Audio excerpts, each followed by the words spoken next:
your weapon, slaying with no regret. God decided your story is far from over bet. Shady cats that try to move you back to the shack. You planted a seed in a wait for a tree. Snuck your foot in the door, didn't wait for the key. This is what you reap. The love of your fam and your credit on fleek. Sweet. Your path got no lane. The difference between you and them, you off the chain. When you was broke, you was still trending. When everybody moved right, you move against the grain.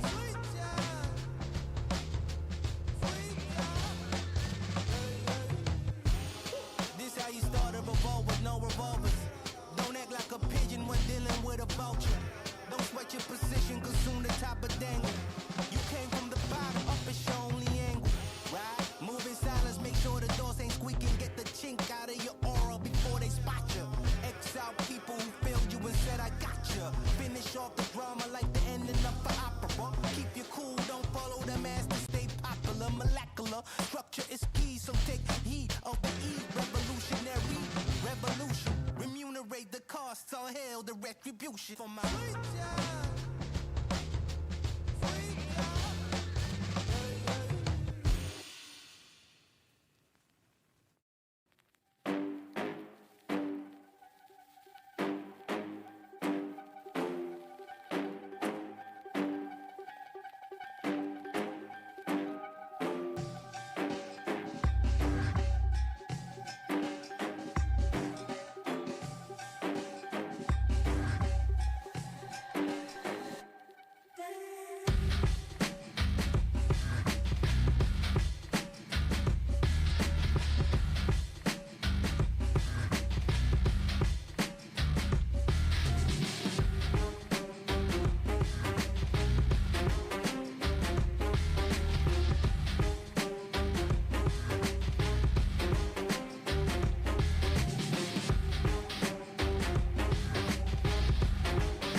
The light force of your bond, a power like light itself, unseen for generations, a dyad in the force.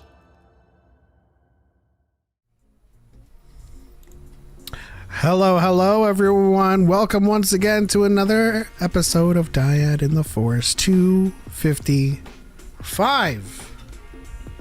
What's going on, Choco? I'm glad I'm not the only one that was thinking it. I'm a spooky kid in the chat said this goes hard. Whatever we were playing right before we went on, it was pretty funky. You know what I mean? It was like it's by an artist named Philo Hi. Yeah. I don't know if that's what it's how you say it, but it's typed it in the chat. That's the track. Okay. But yeah, this episode, of course, is all about balance in the Force and our pseudo masterclass of it because, you know, good friend of the channel, Nemo, posted some stuff on Twitter saying, hey, people are misunderstanding this thing again. I was like, okay, it's time for us to chime in again. And so that went viral. So I have a lot of great comments to go over. A lot of comments saying no. after I put all of my sources in the video and George Lucas's quotes. No. So, you know, we'll go over some of those comments. We'll go over, you know, the essentials of balance in the Force. And then, of course, Choco promised this week, as a bonus, would play Star Wars Pyramid. Heck yeah. Still don't know how that's gonna work. I think you said it's like a secret password game. Yeah. But yeah, how's it going, Choco? It's going good. I was real sick this week. It was rough. But I sound better. I feel like trash, but doesn't matter. Facts over feelings, you know? That's true. It's very, very true. Yeah. Shout out to Trev Deep. Is it Trev Deep or Trev Die P? Quote, the Force will be free. Path of the open hand. This is also true. You know, funny thing about Path of the open hand, they were actually onto something with that in terms of balance in the Force. But they liked to get violent with people who use the Force. So it's kind of... They were kind of dark side aligned in that regard. Craig says, I didn't realize Choco would be wearing the galaxy far, far away on his head. Yes is the symbol of the Chiss ascendancy, my good sir. I knew it was that, but for some reason my mind went to, is that like the Orville logo? You know, I should rep some Orville gear, you know? Yeah, I'm thinking about it. I actually never finished that show. I do need to finish it. There was more that happened that I didn't stay up on. We should finish it together, because I think it when it moved to Hulu, that's when that's the stuff I didn't watch. Yeah, that's when I fell off as well. In addition to that, you know, Fallout ended, and so season 2 at least. So now true. I have to watch all of that because I was waiting. I didn't want to do it week to week. I'm sorry. Gotcha. Like Deep. Okay, so it is Trev Deep. Gotcha. Shout out to Spooky Kitty, who was one of the people that was, you know, going hard on that song. Yeah. Am I the only person that assumed Deep was like Vietnamese? No. Okay. That would be South Indian to me, or South Asian. I mean, it depends. I really don't know who Trev is, and we won't dox him. My Black Series collection is getting out of hand, and I hate how expensive Revan is. I don't think you can get out of hand unless you have like a Vader or Luke. I still have a full set of Acolyte characters, so I'm gonna hold on to them forever. It's not bad. Not bad. Let's see here. Speaking of gear, speaking of repping gear, we're gonna have a merch drop sometime next week, and it'll be announced in a video. And this will be a doozy. This is the preview of it. And if you know, you know.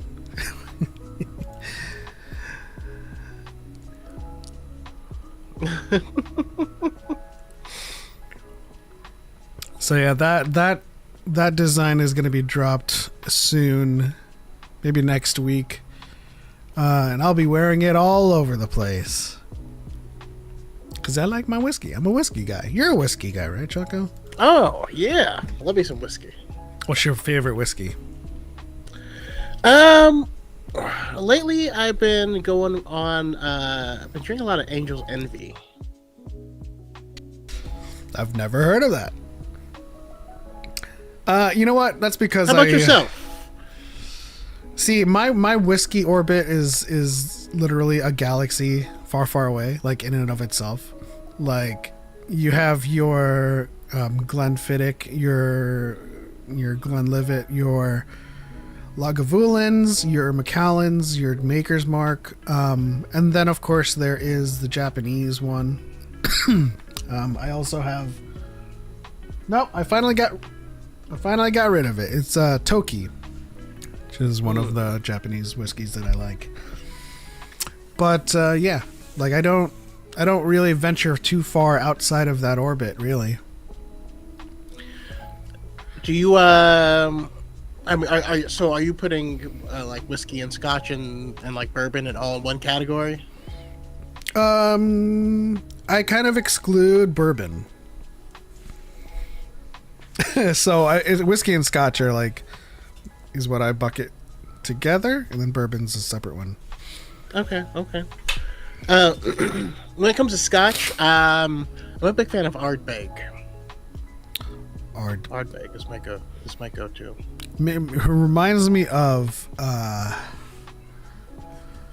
the Irish legendary spear. Something Bolg. What is it? Hold on. I have to look it up. Hey, thank you for the finger heart, Brian Lemes. Yeah, it was called it was the spear of, I might be saying this wrong, is the spear of Cuchulainn of Irish myth, and their spear was called Cabolg. It was in Fate State. Okay. But I imagine Ardbolg is Irish. Yeah. Makes sense. Fallout Season 2 is incredible. Fallout is peak. I'm buying that. Great. You know what? Because when it releases, 50% of the sales of this shirt will go directly to the Immigrant Defense Project. So, Yeah. there's that. Last pronunciation was spot on. Cabolg. I thought so. Damn, what was I about to say? Just it's about Fallout Season 2. Like, I from what people have explained, Season 1 was like an amazing way of adapting a video game into a live action TV. It was peak for that. Yeah. And then the second season is just an amazing show. You know what I mean? Like, it lifted itself out of any need for an explanation of it's really good for this thing. It's just good. You know what I mean? Yeah. And that kind of makes me think about the horror show that is coming with Street Fighter. I mean, it's gonna be rough. Yeah. Listen, guys, if you've seen Street Fighter Assassin's Fist, which was like a independent project, it was the same way with them. They focused on a story and a narrative that is canon to Street Fighter, and their integration of video game stuff was moves, like the way they fought, the way they shot the fights. And when I watched the legendary Street Fighter trailer, like it's just kind of trying to. It's very tongue in cheek. It's tongue in cheek, and it's integrating, like, round one, you win, and then like breaking cars, but like that's not the heart of Street Fighter. Yeah. Hollywood's never been able to capture that, and I don't know why. We have so many. We have the Alpha series, we have the anime series, we have manga, we have the video games that if you play arcade or story mode or arcade mode will tell you a story. But it seems to be that Hollywood just sees games like Mortal Kombat and Street Fighter as the tournament. It's like, so how do you tell a story around the tournament? I don't know. But centering it around the tournament means your priority is getting as many of the roster on screen as possible, which is I don't think at all is important in a Street Fighter one. Like, they had a great idea with Legend of Chun-Li, like focus on that story, but it was still kind of executed poorly. But you have to choose the story. You have to choose a protagonist. You can't have a full roster of people and then kind of lose the writing aspect of it. But you know who has a perfect formula to tell a Street Fighter story? Is to be Hero X. Yeah. Like that formula where you actually can have all of these different stories that go into the background, into the history of these characters, all this stuff, and have all of that lead up to a tournament, and then maybe tournament is like season 2 or something like that. Like, I think that would be excellent. That way you can lean into the tournament thing, but make us actually care about the people and why they're doing stuff and who they are. You know, I think that's really the issue. Yeah. Brian on TikTok said, agreed, movie series focus on Ryu's journey would be crazy. And see, this is the thing. Or that. Like, don't focus on all of Street Fighter. Focus on a character's journey and have it weave through, you know, yes, write out the whole competition. Figure out how exactly you want to play it out. But that's just not the story you tell.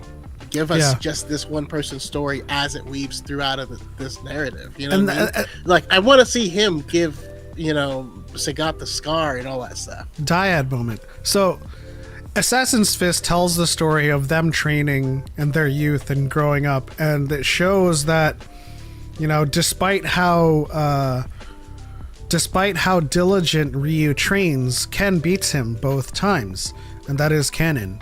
And that's what sets him off on his journey, where he travels the world and starts to train so that he can, like, you know, beat Ken in their next meeting. And that journey brings him to the first World Warrior tournament, and that's where he faces off against Sagat and gives Sagat the scar. And then that's when they become rivals. And that would be a great story to tell. And you can have a tournament as part of that. You can have the World Warrior tournament, but it's about Ryu. You know? Yeah. But right now, the trailer to me does not suggest that anybody is the protagonist. It's just a whole bunch of people fighting and, like, existing. So maybe that's just what they decided. Listen, on the season they already have my money. I'm gonna see it regardless. But it does look like the whole movie is gonna be. Oh, look at that! Remember that? Oh, look at this! Oh, look at that! Yeah. Say the line. Say the line. You know. I think you could do better than that. Yeah, I just forgot the words until I started saying them. All right, say Tatsumaki. Tatsumaki Senpyuken. Senpu. Yeah, I know how to say it correctly, but I'm saying it how it is said by the speaker. Oh, I mean, they do say that. You know, it's still kind of 16-bit audio, but it's like Tatsumaki Senpu. But, like, of course, because of the nature of the audio quality, it's like. We have some votes. Okay, so I have a poll in the chat. It says, what is balance in the Force? We have 20% saying equal light and dark. So we still have people that are misunderstanding this. Interesting. Kick. Hadouken! How's it going, Goofy Hunter? Love you guys. Appreciate you. We need you to come back onto the program sometime soon. Just a periodic sense of humor check. Let's see here. What is your humor check? Balance in the Force is 50% women, 50% feminist male, 50% non-white, 50% also non-white Jedi. My humor check on that is the math ain't mathin' on that. You have a 200% census on that. It doesn't work. I'm free weekends, man. Listen, be free on Fridays. Maybe occasionally we could do like a special interest recording that gets sent out later or something. Yeah, you know what, Goofy Hunter, if you wanna show up to like maybe like an offline video and we can have a conversation, we could do that too as well. I read those out of order and ruined the joke. I think the joke should stand on its own, regardless. I might be an outlier here, but I'm hoping Henry Cavill's 40K show is good. I mean, listen, I know a lot of people who have lost everything into 40K because I love the universe so much. And apparently it's like the far-flung future from Cyberpunk, which is also really interesting. Yeah, I hope it's good too. I don't know. I don't think we ever go into anything hoping it's bad. Oh, I mean, and that's the misconception, right? About people calling us like sequel defenders and shills and stuff. It's like, just because we don't like immediately see a trailer and be like, it's trash. Like we're reserving our judgment here, guys. But speaking of Henry Cavill, did you see the news of him potentially, well, not potentially, maybe it's confirmed, I don't know, you guys let us know in the chat that Henry Cavill has been cast to play Connor McLeod in a Highlander reboot. You know, I heard Highlander with him, you know, tossed in there, and listen, I'm into it. I really love the concept of whenever characters are immortal and how that just is going to shape your worldview. It's going to make your worldview entirely skewed, and I always think that's a fascinating thing. Yeah, I mean, immediate take, great choice.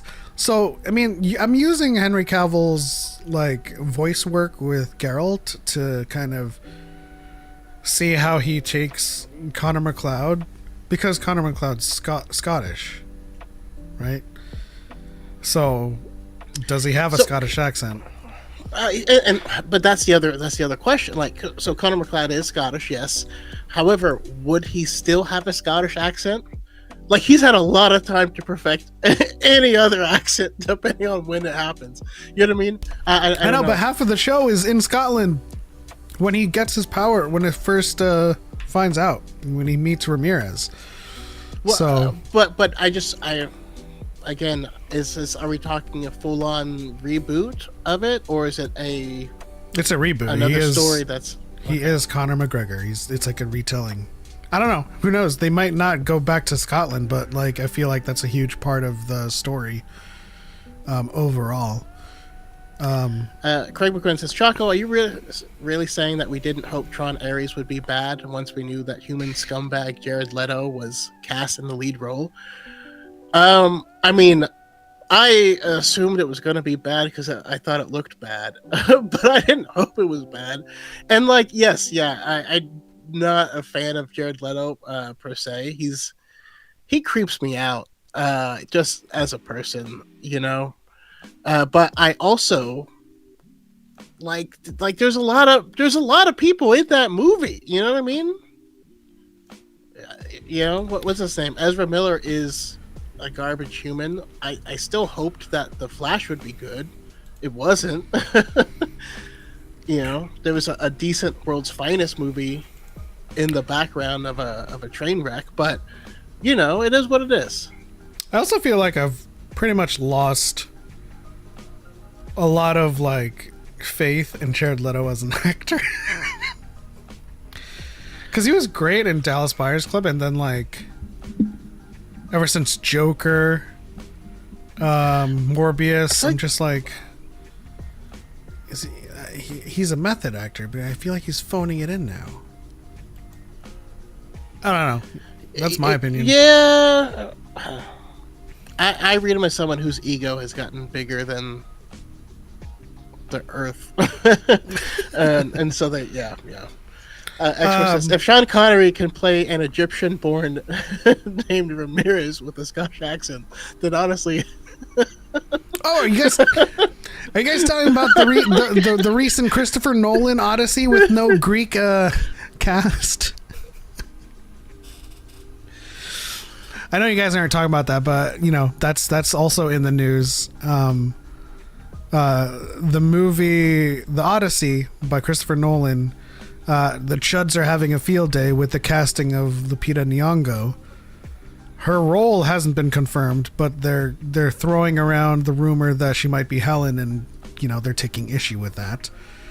But then, like, you know, you turn it around on them like, okay, yeah, but none of the cast is Greek. Like, so the entire cast is race swapped. What do you want? You know? Yeah, that's because It's they colorism. only care if they only care if it's black. that's the only time they get mad at anything. Yeah. It's kind of funny to watch them pretend not to be racist, but they ignore it. But it's only a problem when black people do it. One of Odysseus's shipwrights is a Korean actor. And they aren't complaining about that, and that's why I say it's kind of like colorism, right? Yeah. Let's see. E.J. says, I just like Henry's ability to play an invincible character that is very vulnerable. I like that too. I mean, like, you know, I loved him as Geralt, and his sword play with Geralt leads me to believe that he would be great in Highlander as well. Now, he was using a long sword and a claymore, so I'm hoping. See, that's the thing. Like, my purist brain activates with Highlander, and now I'm wondering, they better not change Connor's weapon of choice, because it has always been a katana. Yeah. Even though he is a Scottish MacLeod. But, you know, whatevs. Yep, we'll just have to see. Speaking of katanas, Neo 3 just dropped, so that's what I've been playing, and well, I'm having fun, you know. It's been out for one day. Speaking of what you've been playing, I do recall you saying that Where Winds Meet would be your primary game moving forward, and I feel like you've missed 4 of the last breakthroughs. This is true. However, it is still. I would still consider it the primary. I just primary meaning it's the game you go back to. You know what I mean? Like you step off, but you come back. You know, versus your one and dones. You know. I feel you. He changed to a katana after he got his powers, right? His first weapon was a claymore as a Scot. As a Scot. But when Ramirez gives him his own weapon, which was a katana, then he brings that forward as his main. Like talking about stories using video game terms. I'm excited either way. You know, Highlander is one of those kind of classic IPs that, you know, I loved Adrian Paul as Duncan MacLeod, and like I've always wanted that to be more proliferous as it was. More proliferate. I wanted it to proliferate more than it did. You know, into the mainstream. Yeah, it's definitely got potential. And also, it feels like a type of story that we haven't gotten in a while. Katanas when you absolutely positively need to weeb-bait swordplay. Listen, I'm going to be straightforward with you. I have equal amounts of respect for Asian arts and HEMA and European stuff, but like, you put that shit in a poll across America, more people fantasize about samurai. More people romanticize ninjas. No, you know? It's true. I'm very much one of those people, but like I also admit that like a longsword is like a superior sword of just like technique of just utility, like, but because like utility, yeah. Because katana was essentially like, and of course they had more than one. Like your standard 36-inch katana was ritualistic at best. Right? They didn't go into war using those 36-inch katanas. They all use spears. And if they were on horseback, they would use nodachis or naginatas.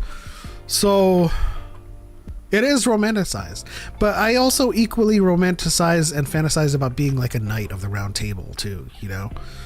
So, but like, again, if we're being honest, like everyone, even if it's like from anime, you know, people Naruto run, they don't like pull the sword out of the stone every day. Like it's prevalent, to say the least, you know, ninjas and samurais and stuff. Like, even with like anime that's not about samurai, like the main character isekais into a world that's medieval and like very European, and he crafts a katana to use because that's just like, you know, how it works when it comes to romanticizing weaponry. Katana's got good PR, man. That's what it is. They got great PR, bro. It's unbeatable. Yeah. Ninjas didn't use katana or swords really, since they were illegal for certain. Yeah, no, they use ninjato or nothing at all. Like, they use the straight sword. Tools that were turned into weapon, essentially. What I mean by nothing at all, that was kind of hyperbolic. Nothing at all. They use Nothing tools. at Yes, all. I suppose their preferred weapon was always the tanto, but like if you saw like the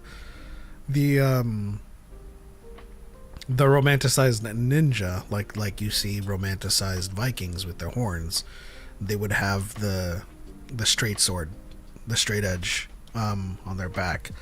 That's not really what they use. Yeah. Every sword has its particular uses, honestly. Katana are a great feat of engineering, turning garbage sponge steel into something useful, using folding and different differential hardening. So yeah, but katanas were not overall used for battle. Like majority of the time it was ritualistic. It was used for seppuku. It was the weapon of choice for seconding a seppuku, which means you're the one that's cutting off their head. But like it's a very sharp weapon, and it is a feat of engineering for sure. But it wouldn't. Speaking of which, the missus and I got her to start watching Hell's Paradise from the beginning, so we can catch up because season 2 is going on right now. There's a significant amount of beheading people in that show. But yeah, it's a lethal weapon for sure. But they didn't. That's not what they used for combat. Of course, they used it in duels. It was a weapon. But like in terms of clashing, you never wanted to clash with a katana, because the outside jacket metal is rigid, so it would chip, and it would it would chip and crack very easily. It wasn't a very good clashing sword, which is why most samurai duels ended in one hit. It was kind of like a rock paper scissors game. That's why I loved specifically Samurai Champloo, because you see when they're fighting, it's a lot of dodges and things, and not all clashes, you know. Man, that's not swordsmanship of a king. Dodging. I watched that whole thing, man. That shit's gas. I'm sorry it took me so long to watch it. Oh, you finished it already? Yeah. Damn. It's good. It is, yeah. It is, man. Like, I didn't realize how charming and endearing it would be for like every single conversation between Kage and Bochi to be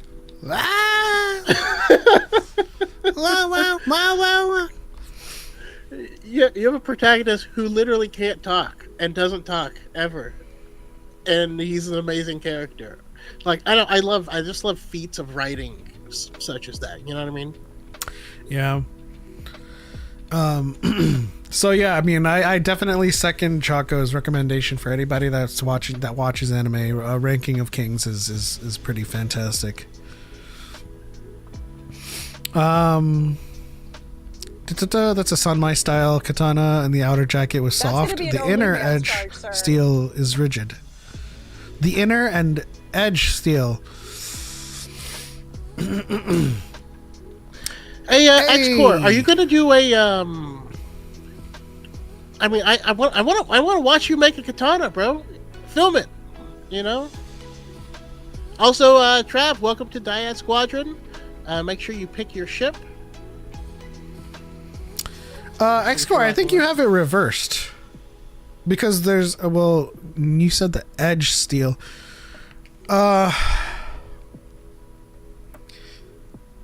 It would be difficult for the outer jacket to be soft. Because the core is the one that needs to be flexible.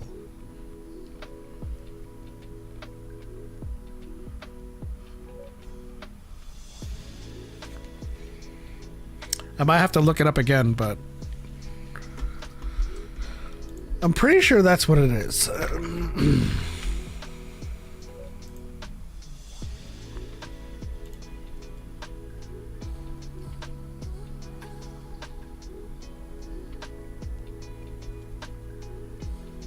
Yeah, I've not made any swords myself. I don't know.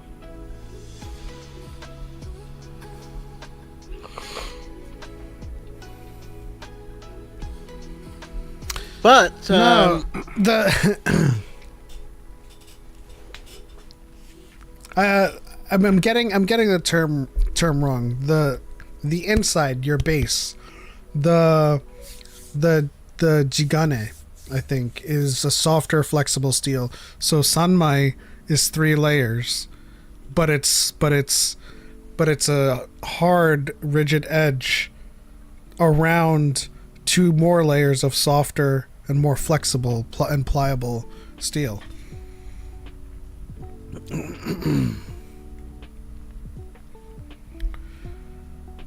Am I the only one thinking about the broadsword that would be needed for the beheadings Choco brought up? You could behead with a katana.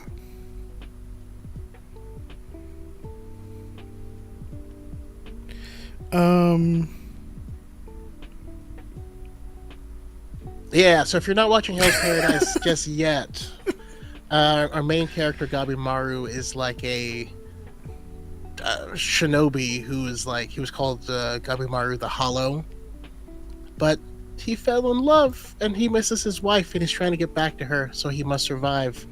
And it's a charming love story on a beautiful island with a lot of weird, creepy, murderous creatures, like caterpillars with fingers coming out of them, or a butterfly with a weird stinger with the face of a man. Shout out to Darth Angel in the TikTok side. Always appreciate all of your likes. Let's get to the main segment of our program, Balance in the Force. Now we have, let's see, 77% free flow of the Force, 23% equal light and dark. And I want to start this discussion off with someone who said something about equal light and equal dark. Trev Deep says, I think there's an argument that equal parts light and dark does not mean users but free-flowing energy equally. Look at Trials of the Jedi and how the Shrikarai work consuming equal light and dark.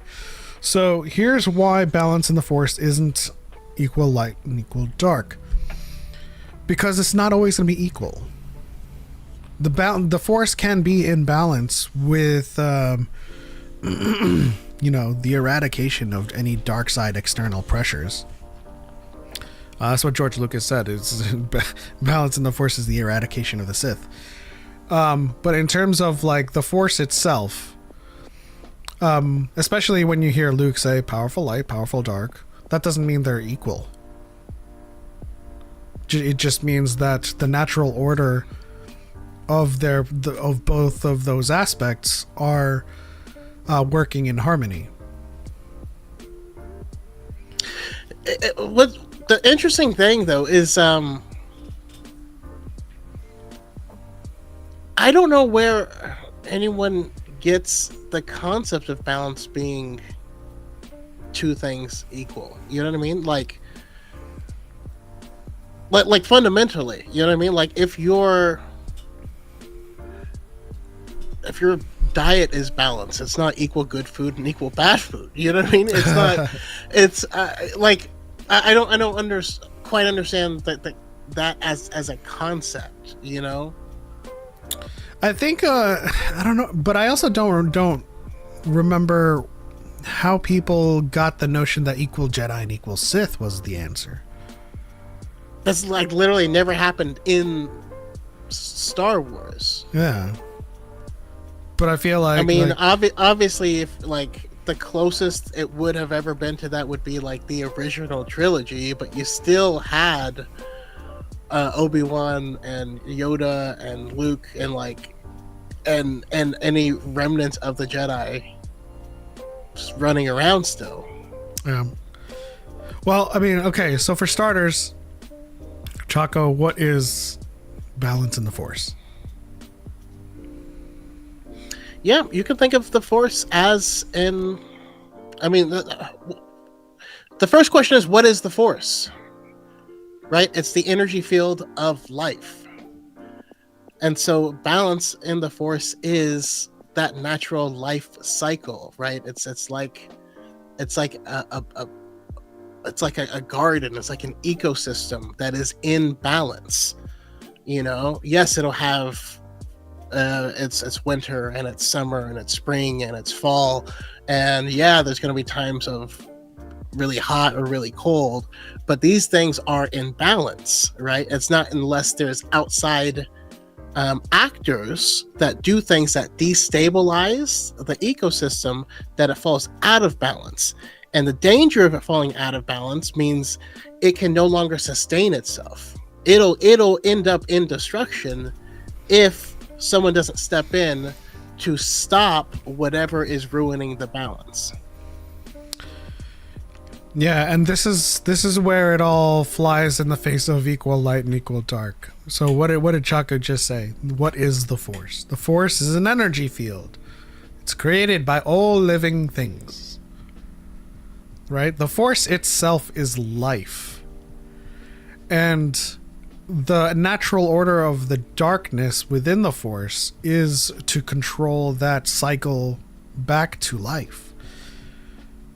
But like, if you think about the Force itself being an energy field that's created by all life, how do you suppose you would get too much light? There isn't too much light, because that is the Force. It's life. Life creates it. It binds the galaxy together. Right? So you can't have too much light. And the cancer in the Force are the Sith and any users who try to exert dominion over the dark side. Master James Kenobi is correct, Satil Shan. The free flow of Force is balance. Anything that disrupts that flow is imbalance. That's exactly what it is.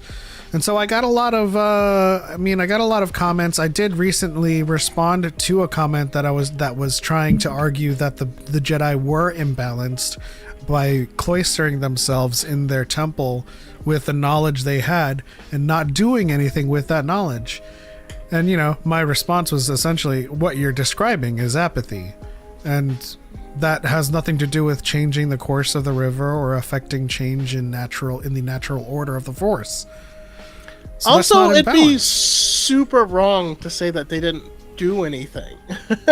Yeah, I mean, it was also a mischaracterization. But when it comes to people saying that Order 66 was the Force cleansing the Jedi, it's just unequivocally incorrect.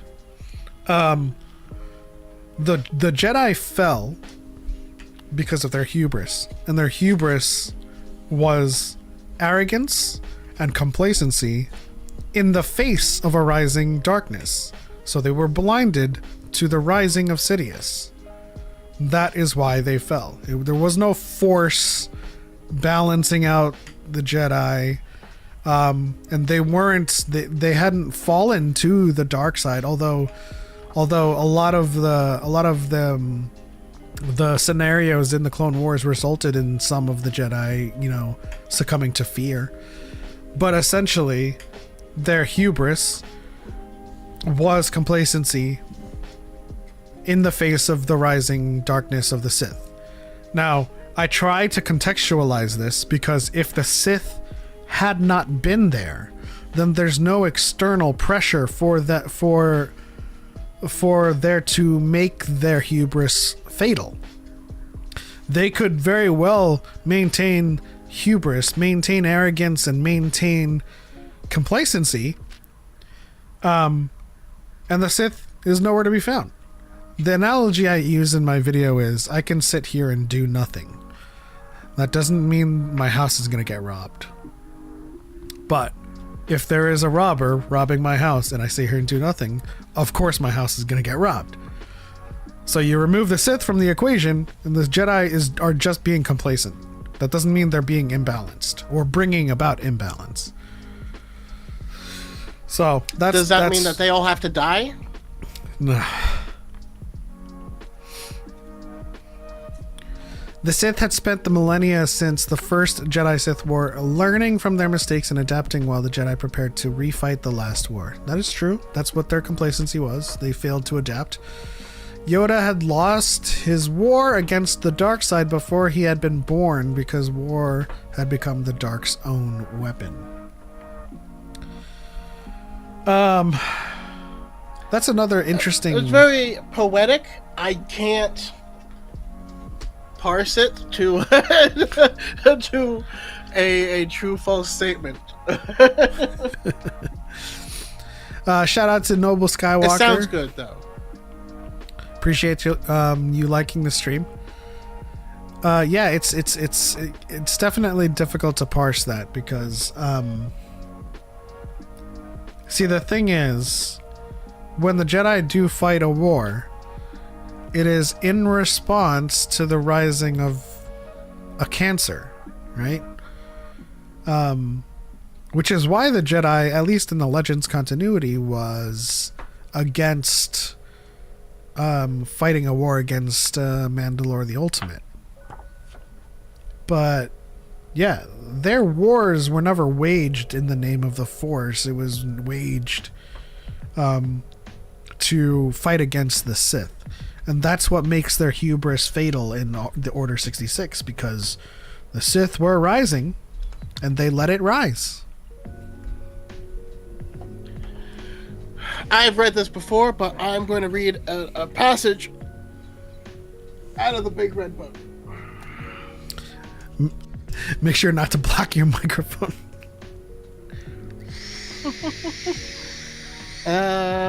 Let's see. Oh, you haven't missed much, Aries. We're just talking about balance in the Force. Which is I have a prompt for the chat before Choco reads this. See if you guys were listening. If the Force is an energy field created by all living things, can there be too much light?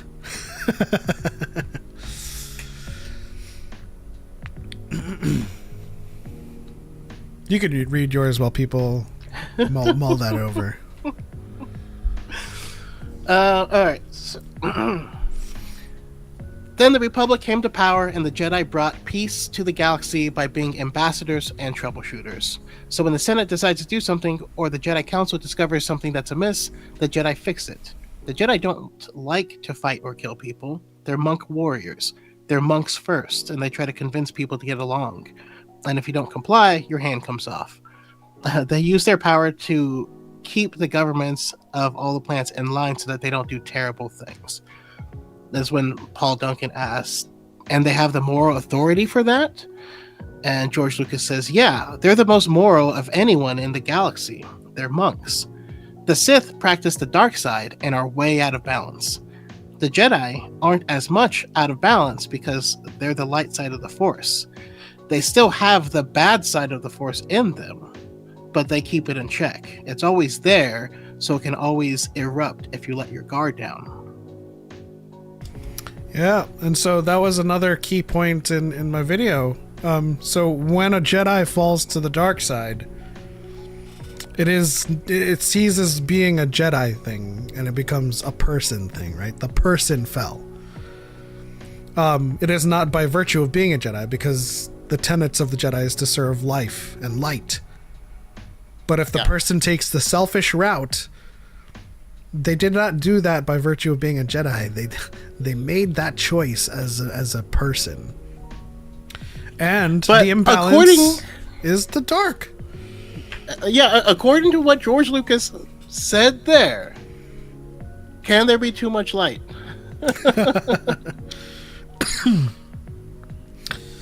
Another misnomer that people get is when the father says in the Mortis arc, too much light or dark will mean the destruction of everything you know of life. And they'll take that literally as he's talking about the Force. But again, if you take the amalgamation of his entire conversation with Anakin, he's saying, my children and I can manipulate the Force like no other. We are Force wielders. And to prevent the destruction of everything, we had to remove ourselves from the temporal world and stay here as anchorites. Right? And so the father's talking about the balance between his children. Right? So of course, he's saying equal light and equal dark within the family, but you never see him have to worry about the daughter. The daughter exists freely. And the son can exist freely in the dark side if he is existing within the natural order of things, but then he gets too big for his britches. Part of the natural order of the dark side is control. That's why the Sith can't control it, right? Because it seeks to control. That's why when it comes to its part in the cycle, there's like deforestation and there's violence and there's things that make way for creation and new life. And so that's why the father exists, to keep the son in check. Right? Because if the son isn't kept in check, then he's naturally going to fall to the dark side, because its corruption is absolute. But I feel the need to call out to what I believe to be an obvious point, is that there's going to be a lot of these people, especially a lot of young men today, whose views on this are skewed by nature of following Chud, the Chuddery. Yeah. And it's interesting because, we literally have an uprise of fascism. Everything Star Wars stands against. And if you're following people who are supportive of everything Star Wars is against, they're going to tell you a lot of wrong stuff because it justifies their position. They can't hold those two positions at the same time because it makes their own hypocrisy very obvious. And so that's, I believe, another reason you kind of get this. That's why they're like, well, the Jedi deserved to be destroyed, because they are on a side that's supportive of genocide. Shout out to Archive Redacted. Hello. Also just tuned in. I hope you guys are doing well. Doing well. In spite of everything. Doing well. Sorry, you hit the H really hard in Archive Redacted, and it messed with my brain a little bit. In the name? Or the sentence? Oh, in his name. What did I say? You said it Archive? Yeah, it was like Archive Redacted and instead of Archive. And then my brain was like, wait, what? All right, so I'm gonna read some comments here. Yeah, let's hear what they said. This one comes from Brendan. I'm confused then. If Anakin is the chosen one, and it takes 20 years of him being Darth Vader to bring balance, doesn't the sequels just ruin that by bringing back Sidious? So Disney did ruin the lore. And of course, this is in response to one of the sources that I cited, which was from the Big Red Book, where he says Anakin could have chosen to balance the Force by standing with Mace Windu in the office. Yeah. But he chose wrong, and in George Lucas's words, it took 20 more years for him to achieve balance, which flies in the face of people purporting that the Jedi were part of the balancing. No. George Lucas says right there, balance wasn't achieved.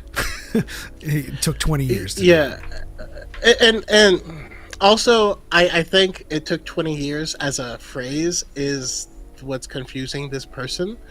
Because it didn't take 20 years to achieve balance.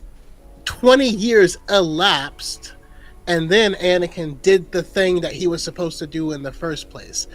But it's not like it was a slow 20-year purge effort. It was, no, all you have to do is remove the source of imbalance. You could have done it then, and then he chose to become part of the problem for 20 years, and then he removed the source of the imbalance. But no, of course, that doesn't mean that the sequels ruined it, because he still removed the source of imbalance, and the galaxy got to return to a state of balance. It got to go back to normal. Now, did Palpatine get to come back out and ruin the galaxy again? He tried to, but they stopped him before he could do it. So no, that also doesn't mean the sequels ruined anything. The balance was achieved. Yeah, pretty much. If the pH in your pool is off and you balance the pH, you did it. You've balanced it. But let me tell you something. You might have to do that again in the future. Does it mean that it didn't have to happen in the past at all because it came out of balance again? No. That would be a really dumb way to think about it. It's just when it comes out of balance, you have to bring it back to balance. I also think that they're latching too much on Sidious, right? Because yes, Darth Vader eliminated the imbalance in Return of the Jedi. He also saved his son. So bringing back Sidious does not then make Luke dead. He's still alive. But also with this last sentence, Disney did ruin the lore? No, you remove Disney from the equation and you look at George Lucas's implied treatments for his own sequel trilogy. There would have been a return of the Sith. So that means, would George have ruined the lore then too? No, because he knows that the Force will always be a balancing act. And he knows that external pressures will always exist. It doesn't matter if it's Sidious. It doesn't matter if it's Darth Krayt. It doesn't matter if it's Talon or a revived Maul. It doesn't matter if there was a literal planet of Sith that was around the entire time. Cupco says, do people think Disney ruined the lore because the Sith came back or because it was Palpatine himself that came back? Because the EU did both of those things as well, so... Yeah. The EU did it sooner. With Palpatine. Now, this is a fair argument to say, I thought it was bad when the EU did it, and I don't think they should have done it now. Yeah. Fair. But it didn't ruin the lore. Say it, but yeah. If that's how you feel, then Star Wars has always been ruined. But yeah, like Aries Storm says a prophecy that misread could have been. And that's the other thing is there's a lot. There's people put too much stake in the George prophecy. Lucas wrote Honestly, that dialogue and then also went into commentary being like, the prophecy is this. But at the same time, and you know what? I'm like 90% certain of. I'm 90% certain that George Lucas at no point knew what the prophecy actually was. Of course not. You know what I mean? Like, no, there is nowhere in Star Wars is the actual prophecy stated until we got it in 2016, 2017. Yeah, so and even then, it's still the translation of the prophecy, and even then, it's still pretty unclear. Yeah, there's a lot of stuff. But also, like, again, when I keep on saying the Chosen One title is not a title of power; it's a title of purpose, and he literally uses it in that way when he says, you know, in that quote from the Big Red Book, Anakin is the Chosen One, and even when he becomes Darth Vader, he is still the Chosen One. And he is destined to destroy the Sith and bring balance to the Force. But like, there's no prophetic nature. That sentence isn't prophetic in nature. Even in the novelization of the Revenge of the Sith, we are also told that interpretation is wrong as well. The novelization is like, yeah, the actual prophecy doesn't actually mention Jedi or Sith. Like, there's a bunch of stuff we're assuming about this that we probably shouldn't. And it's just kind of funny. And everyone's like, whatever. But yeah, no, Disney didn't ruin the lore. The lore itself wasn't ruined by Sidious coming back. The galaxy was in balance, and Anakin brought that about by saving his son. Palpatine coming back does not remove the fact that Luke was saved. He's still very much alive. And the imbalance never reaches the levels that it did in the Empire or the Imperial era. You know, it was stopped. Yeah. All right, this guy says, so I need to think more about the dark side. If the Sith are abusing the dark side, then how corrupting is the dark side?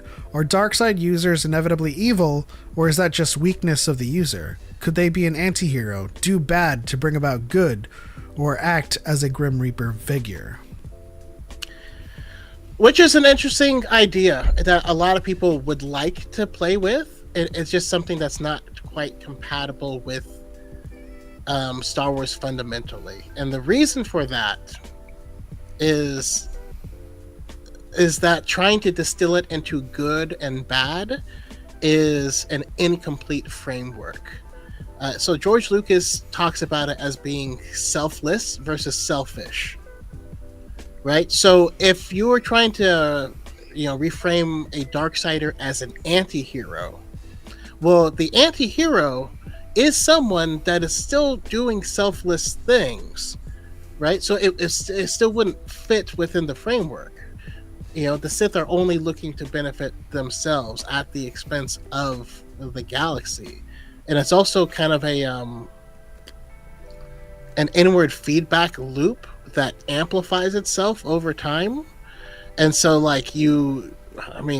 again, he talks about like drug use, right? Each time you got to up the ante in order to get to that same feeling, that same level, as before, and you just go deeper and deeper into it.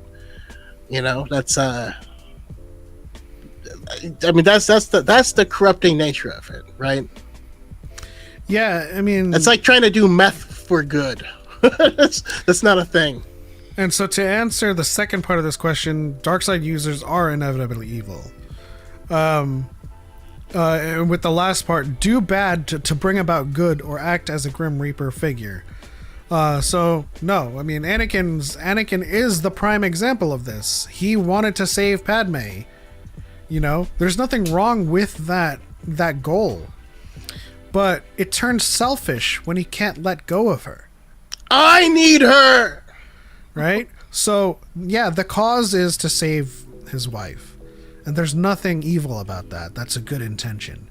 But as soon as he can't let go of her and can't live without her, his actions and motivations turn selfish. And that's when he starts to fall to the dark side. So, no, I mean, you can try to start out with good intentions, but as soon as your motivations are selfish, your desire to do good will always, bring you to the dark side. Which is always a real problem for Jedi in general, right? Because your powers are deeply entangled with your emotions, right? Coco says, I do wonder how the third Jedi game will handle Cal Kestis after the events of Survivor in regards to the dark side usage. So that, to me, in my interpretation, right, I can't truly confirm this, but he does start to tap into the dark side as you play through the second game, and that actually starts to become a problem in the second game, and it's Marin that snaps you out of it, makes you stop, brings you back to who you are.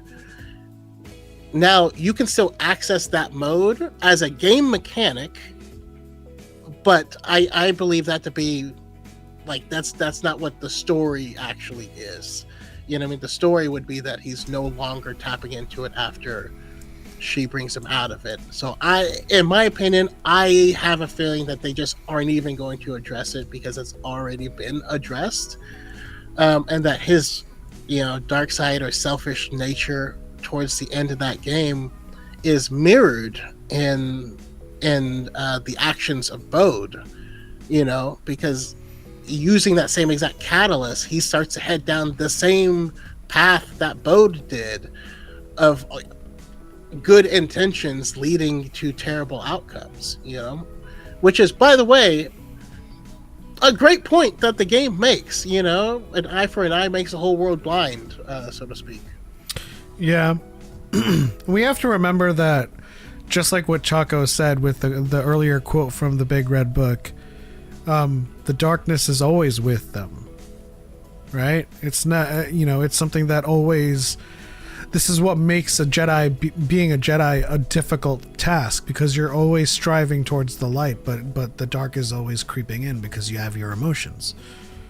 You have to keep from being selfish. And it's difficult because you have ones you want to protect. You have the grand scheme of things to think about, but it manifests in every single story. So I would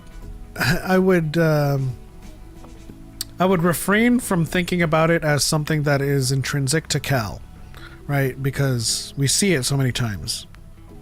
Ezra had a brush with darkness. His emotions got the best of him. He wanted the truth so bad. He fell in line with Maul, opened up the holocron. But like by the end of his story in Rebels, he chose the light, and he tried to remain in the light. And his actions and his selfless action saved the rebellion on Lothal. And so what? Like, when we see him in Ahsoka, are we going to revisit that darkness and that temptation? No, we didn't. And it's certainly something that they could explore in a future narrative, but I don't think that becomes part of their very, like, trait, right? That they had a brush with the dark side. The only person that's immune from the dark side is Obi-Wan. Not immune. He certainly had his moments, but like Obi-Wan brushes it off like water off a duck, Yeah, all of the times that it should have like brought him into the dark, like losing Satine, losing Qui-Gon, that's stuff that's gonna be an OnlyFans charge, sir. Hey, shout out to Lord Goob for being a member of the DYAD Squad for 15 months. Star Wars The Clone Wars The Sith Hunters is getting a re-release later this year on Amazon for those interested. Goob always on top with is that a comic?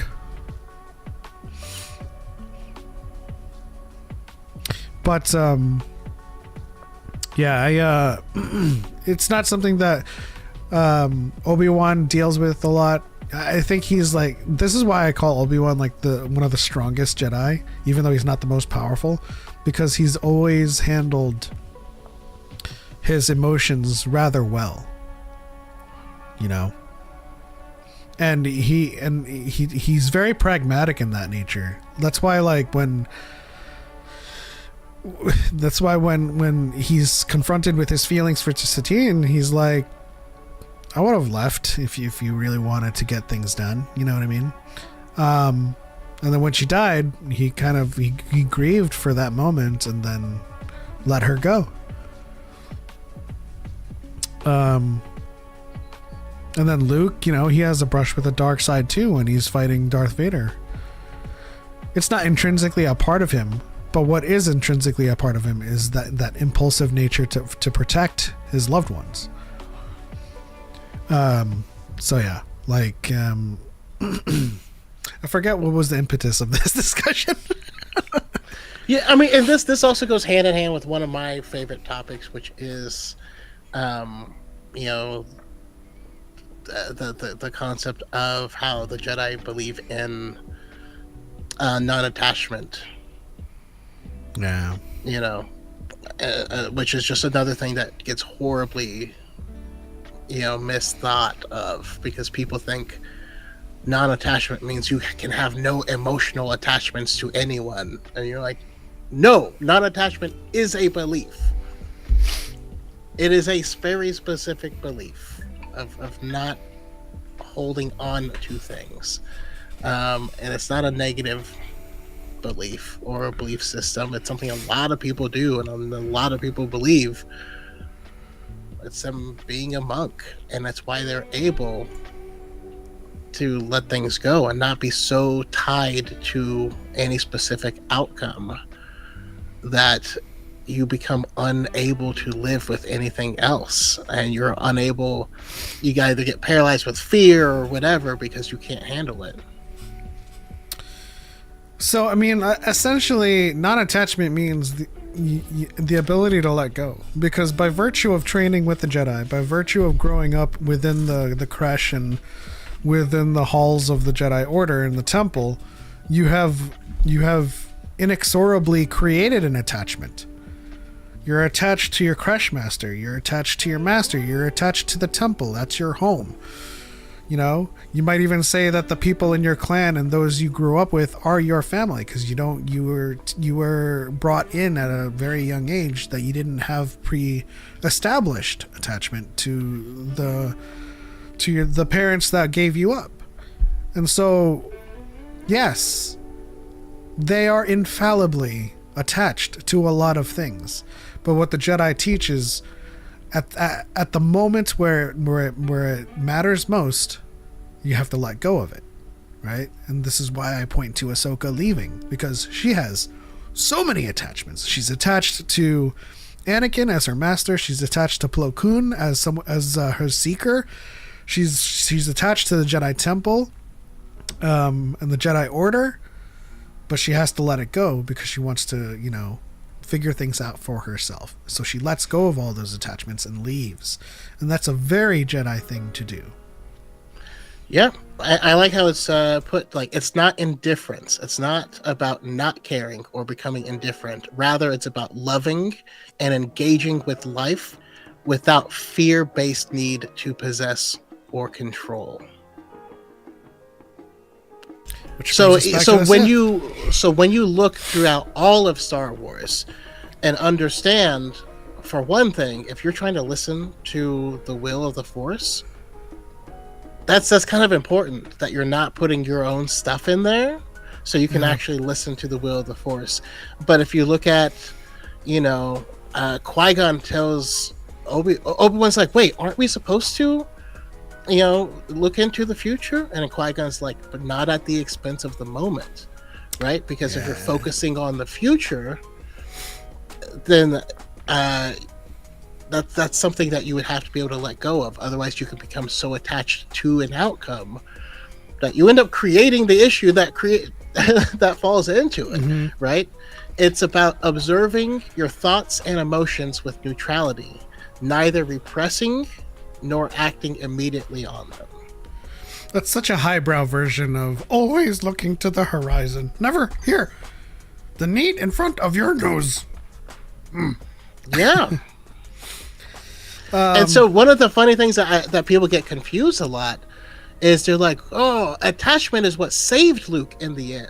And you're like, no. What saved Luke was letting go.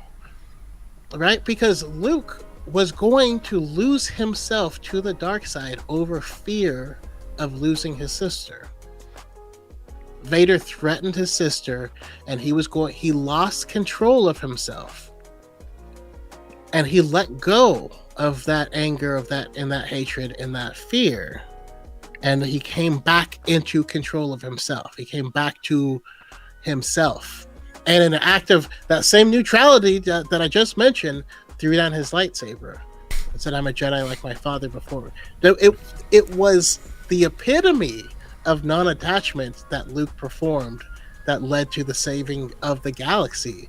And that's also why he kept telling his father, it's the name that you've forgotten. Let go of your hate.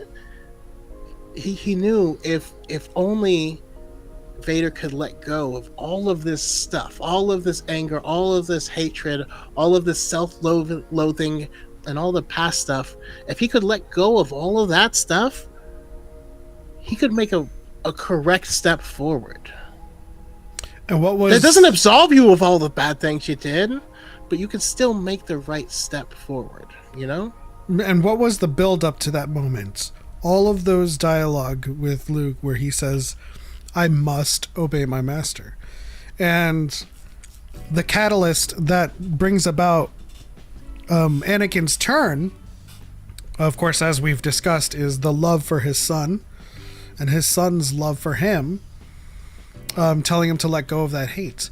And in that moment, it is not the attachment to his son that turns Anakin. In that moment is the love that allows him to let go of his hate and fear of Palpatine.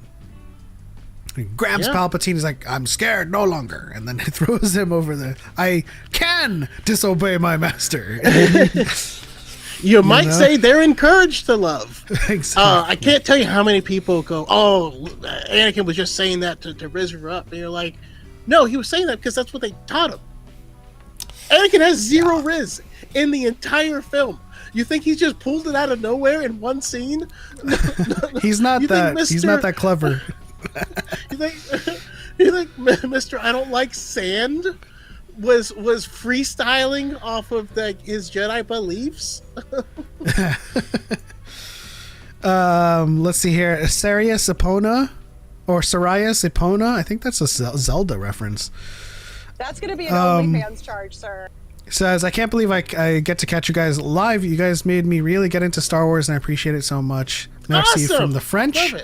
Keep That's up gonna be an your OnlyFans amazing work. charge, You made me sir. so invested. I appreciate that so much. Thank you. And now we're gonna sit in silence through these wonderful That's gonna be gifted an subs OnlyFans charge, sir. by Cal for our senior correspondent to the stars. Cal, we appreciate you always. Spread Let's the see. love. That's going to be an OnlyFans charge, sir. DYAD crew. By the way, DYAD crew, listen, it's a great place to be a member. You know, we don't know where That's the next gonna be an DYAD con OnlyFans is going to be, charge, but we do some cool stuff. We do some cool stuff. Honestly, and it also doxes some lurkers. I'm not gonna shout. I'm not gonna dox them. But we did get appreciate y'all anyways. We did get a gifted membership for Soraya Sapona as well. And we love this, Justin. I am gonna dox this, Justin, you lurker. I haven't been talking this whole time. Let's see. Khalil in the TikTok side said, Element, I appreciate your take on Star Wars. I appreciate that you appreciate it, because for the longest time, you know, we have our hot takes. We really do. And we have our disagreements. But for the longest time, Star Wars lore and Star Wars discourse has been ruled by lore videos online that just really doesn't make it a practice to cite their sources, and so they just editorialize and extrapolate. And for the longest time, Star Wars in general, when it comes to dissemination of lore, has never had to deal with interlocutors as good as us. if I can like, I think we're definitely up there. We're definitely up there. You know what? I also include the DYAD community in there as well. Shout out to Gage. Yeah. Shout out to everybody here, man. Like, listen, the It's discourse so in the chat weird. is crazy. It's so weird having Star Wars conversations with people outside of the DYAD community because, like the amount of lore that on average the community has is in the top 3 percentile, I believe, for like the Star Wars fan base. You know what I mean? Yeah. I think So every now and then I find myself like out at like a Star Wars trivia night, and I'm like, what are these questions? These are... shout out to Gage. DYADCon tomorrow. Jeez, I wish. That was a crazy time. like Gage, if you went, I don't believe Gage could lose an average like Star Wars bar trivia night. You know what I mean? So listen, this is me being real. I think Gage could beat us as well. Oh, I mean, yeah. Gage has got some skills. Honestly, it's the Hunter x Hunter thing, right? Like, if we have a bad day, like if you spin Resistance 2 times like you did that one night, don't remind me. You're gonna lose. So if you're new to the community, this is DYAD lore that goes back like 5 years ago. We competed against each other in a trivia tournament, which explains this championship belt that I have behind me. Me and Choco were like lockstep.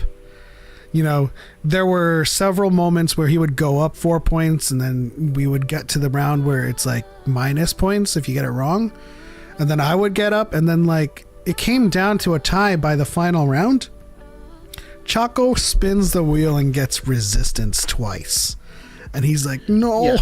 So I get Resistance, and they're like, it's okay, you can spin again. And I spin again, and I get Resistance. So like,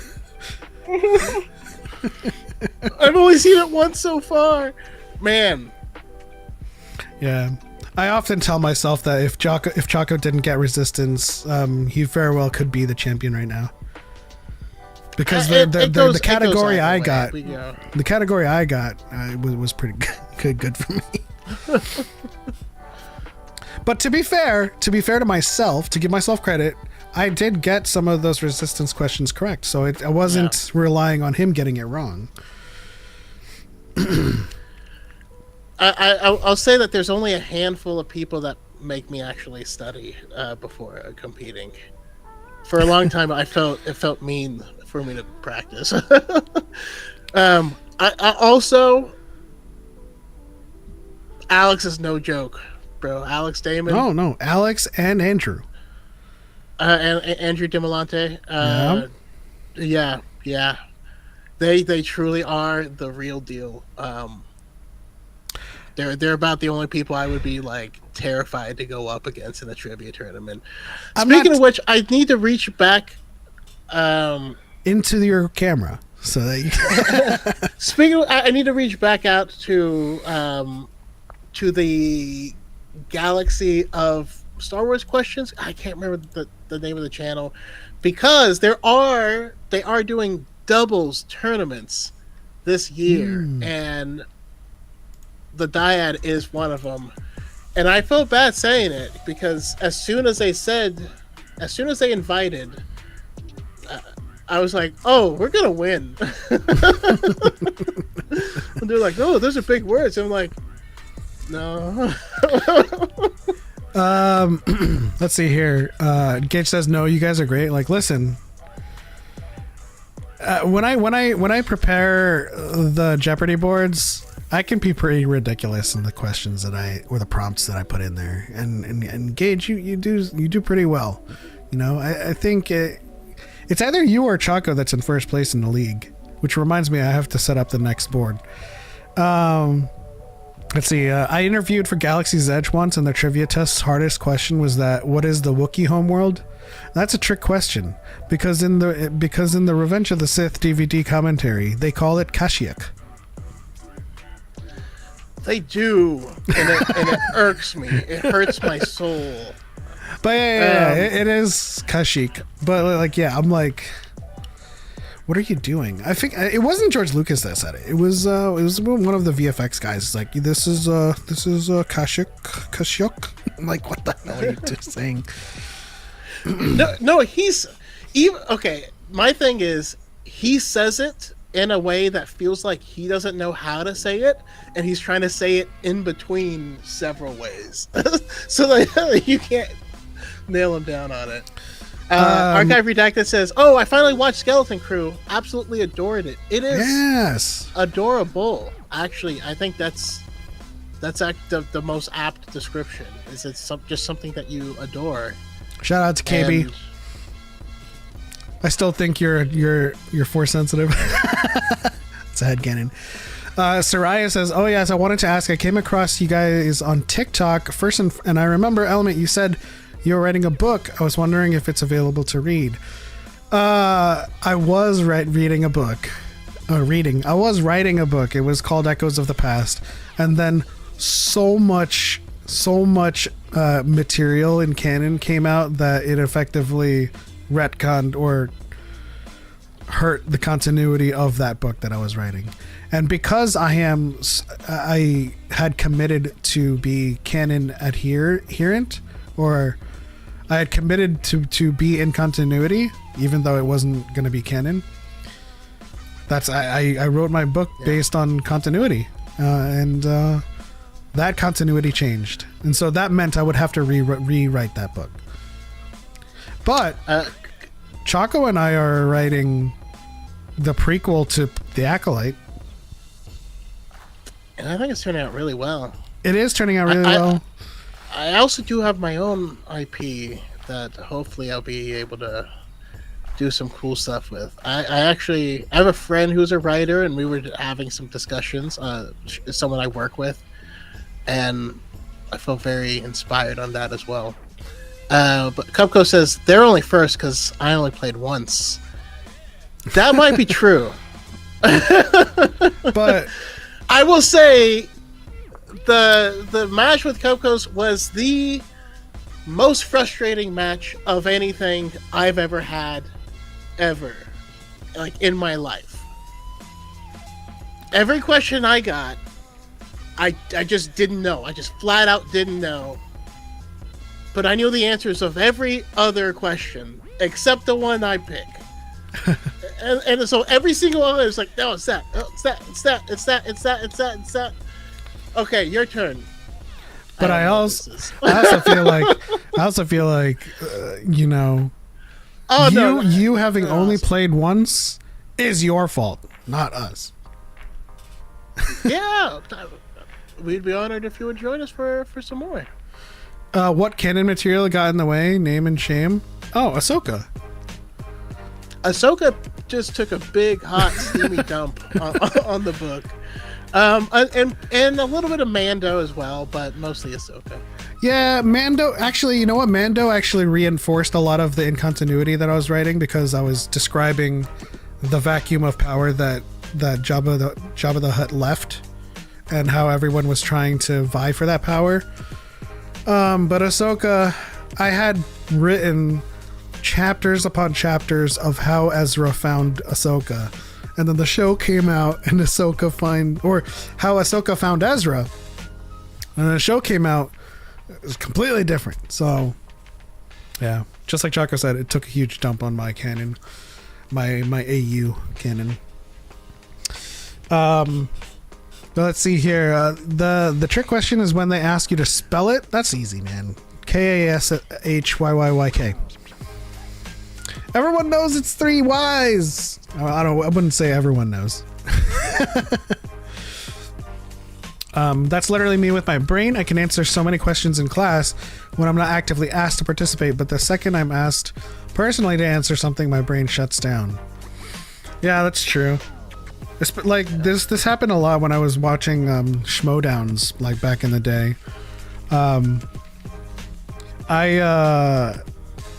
So many times I wouldn't know the answer until like that split second before. It's like, oh, you know.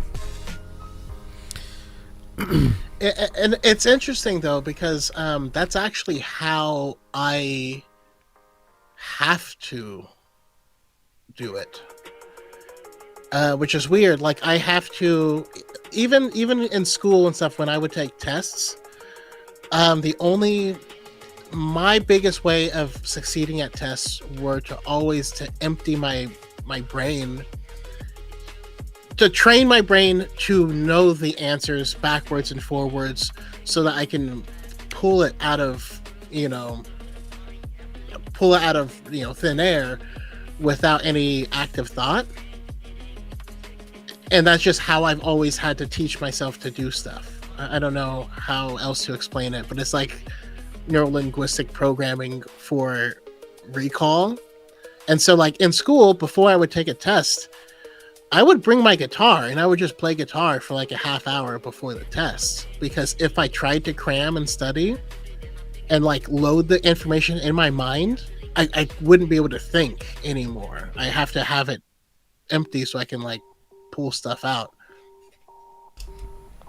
I had to use that to get FINRA license. I was literally at the FINRA licensing place that's like under lock and key, playing guitar by the front door before doing my licensing test. My problem back then during school was that I would take notes that I thought were essential, and all of the tests were always about what I hadn't taken notes on.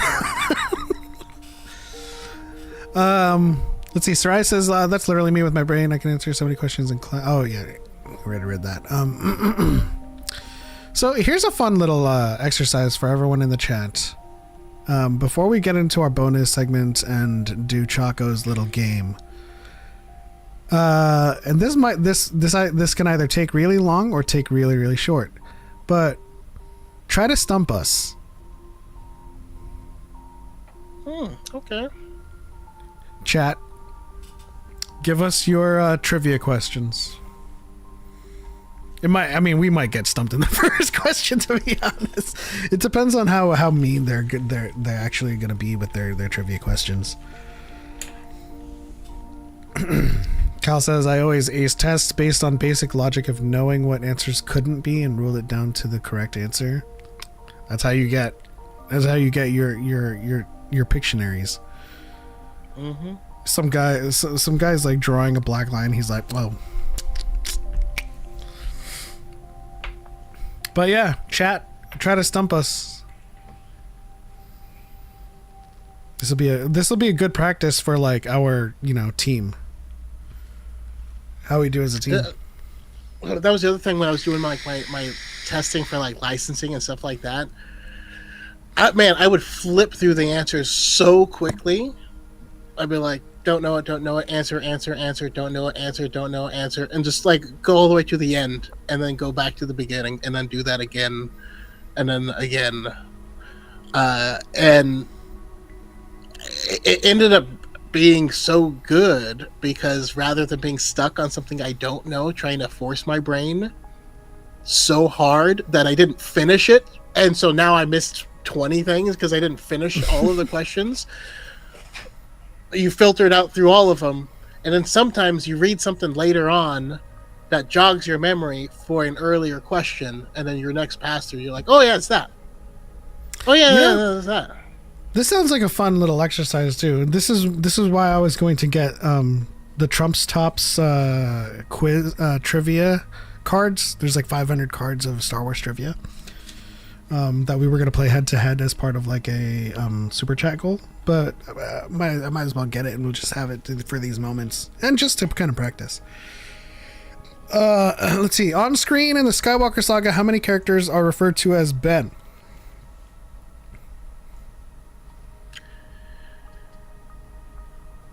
3. I love that we answered at the same time. So is it 3? Did we get Ben Quadranaro's old Ben, and then Ben Solo, right? yeah. Sojin Vaknalis makes an appearance in which Star Wars book? Sojin Vaknalis. Oh. Ooh. Now, Goob, this doesn't count if we haven't read the book. No, it absolutely does count. And if they watch, they would know certain books that we just haven't read yet. Saraya says, I'm going to lie. I'm starting to think you're actually a dyad because that unison was crazy. Listen, we named ourselves Dyad in the Force because it was happening so much. Yeah. It has never been planned. It's just, but it's so frequent that has ceased to be a shocker. The book is celebrating its one year anniversary. Temptation in the Force. Is it? It's been about a year. I remember last week when I said I was going to finish it. God damn it. It's not High Nope, Republic. it's not High Republic. Alphabet Squadron? No, that came out like 3 years ago now.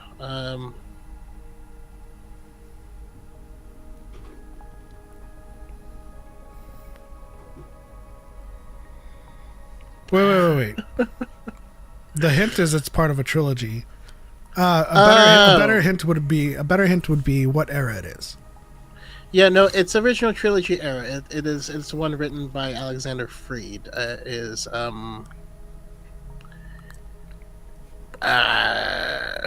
You know. Mask of Fear? The first, yes, Mask of Fear. You know. That's what I do when Legends question comes up. You know, Choco.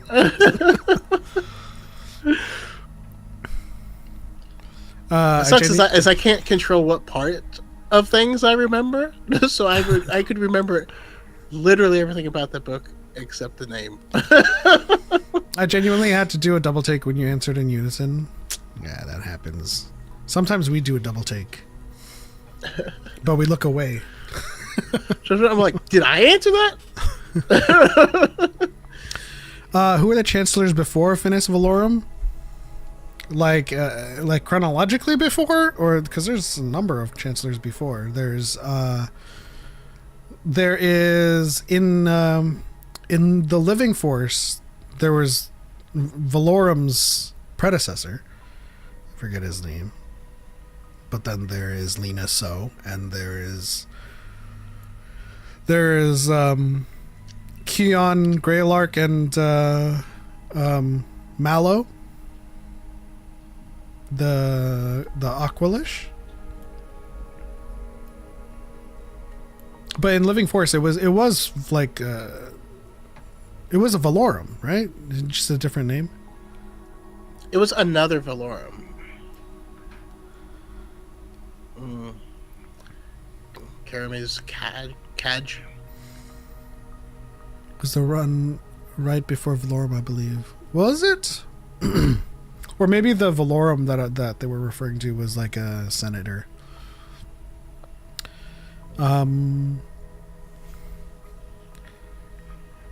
Archiver, do you want all of the chancellors? Like, past couple of them, but however many you can name. I mean, yeah, it's Keon Greylark, Chancellor Mallow, and Lena So, and then Gage said Karamis Kaj, apparently.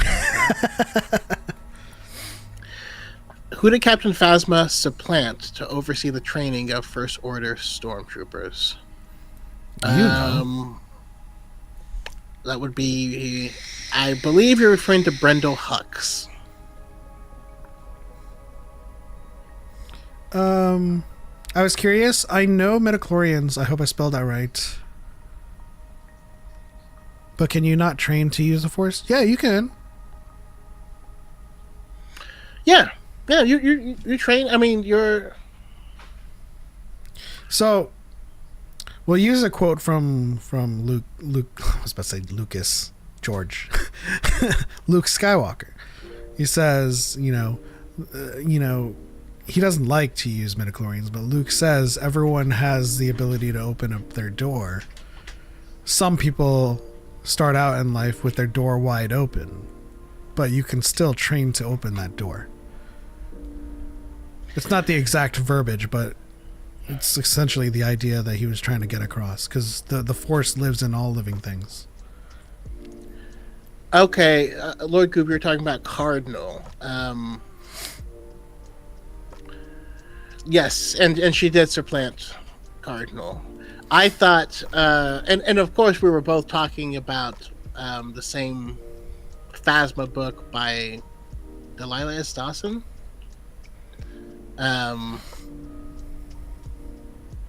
Where we were first introduced to our girl, our asexual queen. But yeah, it was Cardinal that was training. She supplanted him on that ship. So he trained the adults and she trained the kids, and then she got to take over for the adults. And that was the difference between what was happening on the Finalizer versus on the Absolution. The wildest dyad moment are in gaming when they both pick the same character or the exact same build.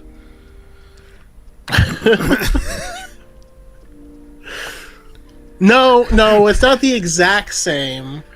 It's the same I use a flavor. bow as a secondary, and he uses it as a primary. No, Other but than like, that, it's the same. but like our affinity to electricity is just. Yeah, that's true. Sorry, not electricity, but electric-based powers. Sorry for breaking the question in half. I dropped my phone. No, that's okay. See, I shouldn't have been more specific. That's my bad. Keramis Cash was the one before it was finished, and then there are also Score Kalpana. Got it. Oh, I did not know Score Count. I've never heard that name. That's a cool name, though. I might need to write that down. How's it going, smart guy? Welcome to the show. Let's see. I also really like Psoriasis as a name. Sorry, lately, again, like I said, I've been working on a book, so whenever I see a cool name, I've been jotting them down. Yeah, keep the questions coming, guys. Man, yeah, I'm gonna buy that trivia card deck. And we have to hang out, get some Brazilian barbecue, and play Trivial Pursuit Star Wars, and then I can't find it. It's not available anywhere, but it exists. Interesting. I ended up finding that the game that I thought was a Star Wars Pictionary is not. What is it? But I can show you what it is.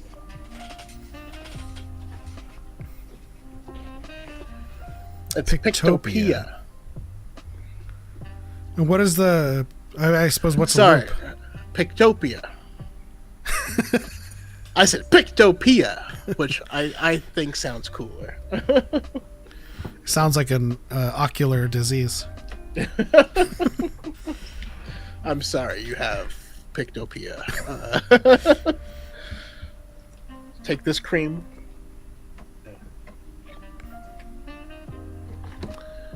Would you like me to ask you a Pictopia? Sure. Do I have to draw it? What's the loop of this game? You have to look. Okay, and what am I looking at? I see All right, A, guys. B, C, D, but do I need Which to... one of these creatures is native to Emperor Palpatine's home planet?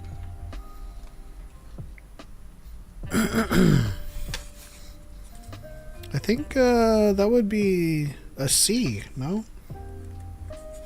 Or D. I think it's D, Yep. honestly. Everyone except Pep got it because he Hey, said I C said first, D. and I'm and basically that's what it is. Which two of these creatures attempt to kill members of the Skywalker family? C and B. Yeah. Do you want the chat to answer, or do you want me to just... Which one of these creatures would I most like to meet at a petting zoo? A. No, I like to live dangerously. I'm going for the Wampa. It's a reverse petting zoo where the animals pet you. Okay, so Pictopia is basically answering based on the pictures. Yeah, and so I do feel like there's got to be. I'm sure there's a way to digitize these,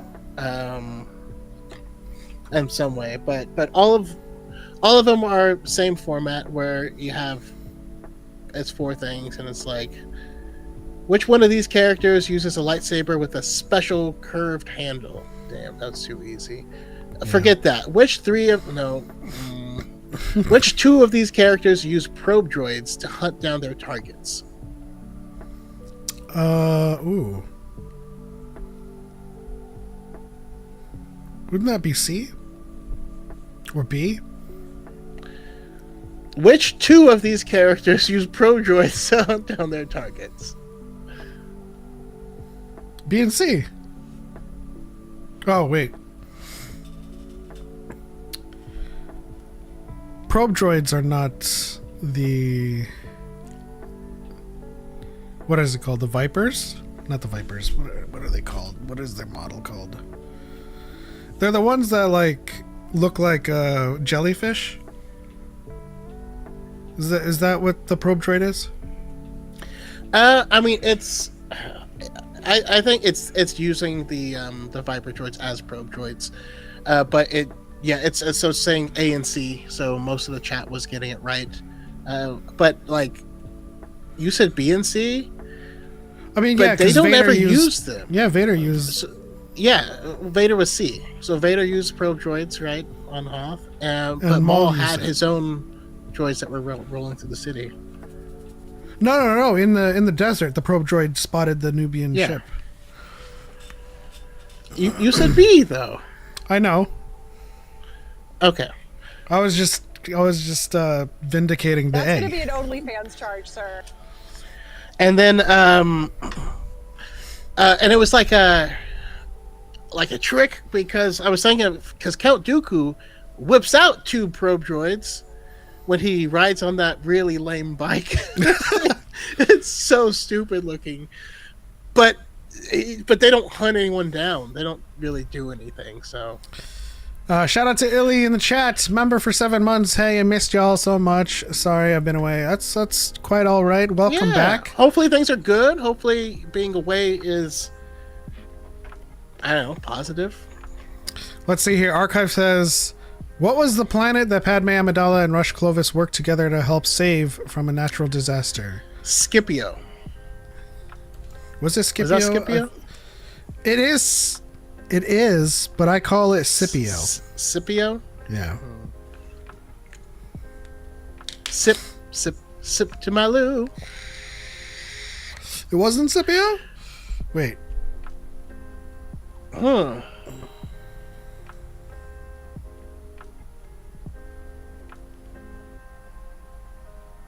Oh, yeah, Rush is from Scipio.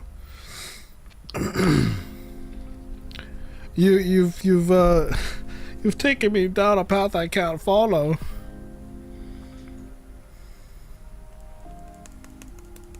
They did meet with the banking clan is on Scipio, right? Or where did they meet the banking clan? I thought the banking clan was on Scipio. Starts with a B. Balmora? That's a good question. Then I don't know. I was pretty confident with Scipio. Man, I feel like a jerk. You feel like a jerk. That is a good question. Bromlark, okay. Worry not, it's all good. Been doing a lot of positive stuff, I promise, but it also means I've been sleeping through your streams. Alas, glad to catch the end of this one. Well, of course, our time zones being as they are. What race is the codebreaker being used by the First Order, who was later rescued by Poe Dameron? Wasn't that Bulio? No, he wasn't rescued. Hold on.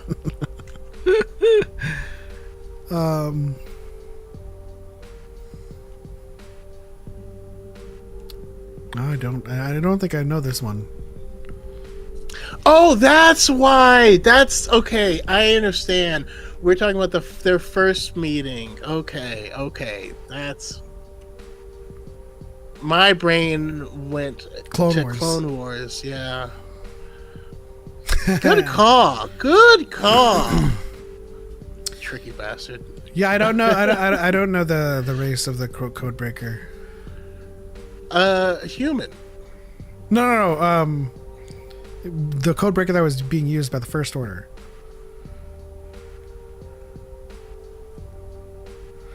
I'll let you think about that. I'll go on to the next one. What planet is the Sifo DS4C having a disaster?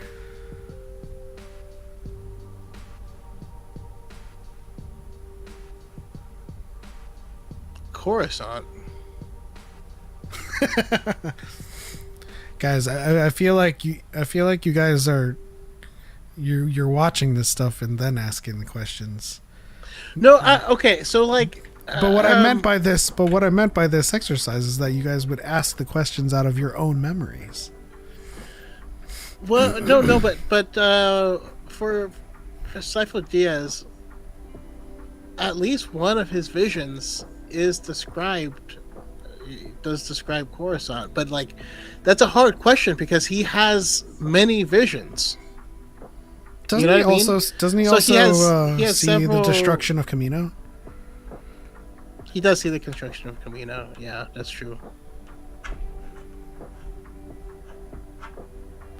It's the first planet he has a vision of.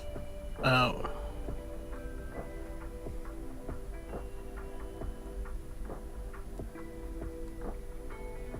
Wait, Sereno?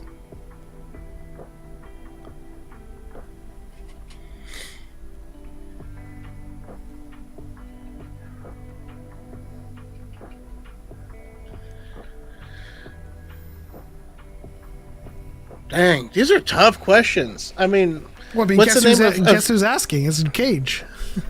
What's the name of Snoke's garden? Elsewhere. That would be. Yeah. And yes, it is on the Maxine station. I can see it happening. The scene playing out in the book, but Justice can't think of the name. No, so my brain was thinking of like, because in the book he does have several visions, and then he also like shows back up as an adult. Oh my god! And he has more visions, and then we hear about other visions that he had in the Living Force. Shout out to Cubcos for gifting 5 subs. We appreciate you, Cubcos. Suki's super happy about that as well. While we listen through all of the alerts.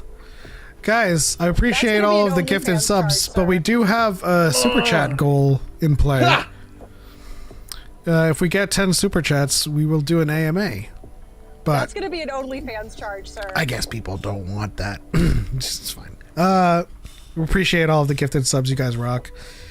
Let's see here. Sorry, I don't even remember Snoke having a garden. I only just finished the sequels like a day ago. Yeah, it's in the comics. It's in The Rise of Kylo Ren. Let's see here. I'm off for today, guys. Here's a parting gift. Appreciate you, Cubcos. Thank you for rocking with us and hanging out. I can't get gift subs since I'm on auto renew. I appreciate you, Xcore, for that. All right, why don't we move on to the bonus round? Choco proposed that we play Star Wars Pyramid. I don't know how this works. So here's mine.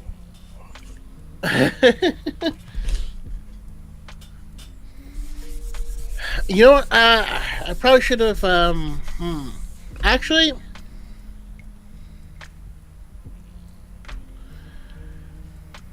can you add a timer to the screen? If not, that's okay. I can. It's gonna take a while, so maybe for next time. Never mind. Don't worry about it. All right. So basically, what I did is I wrote down a whole bunch of Star Wars words, and then I put them into a word randomizer. Okay. Aren't Star Wars pyramids just Sith wayfinders? They're wayfinders. They're holocrons. Hey.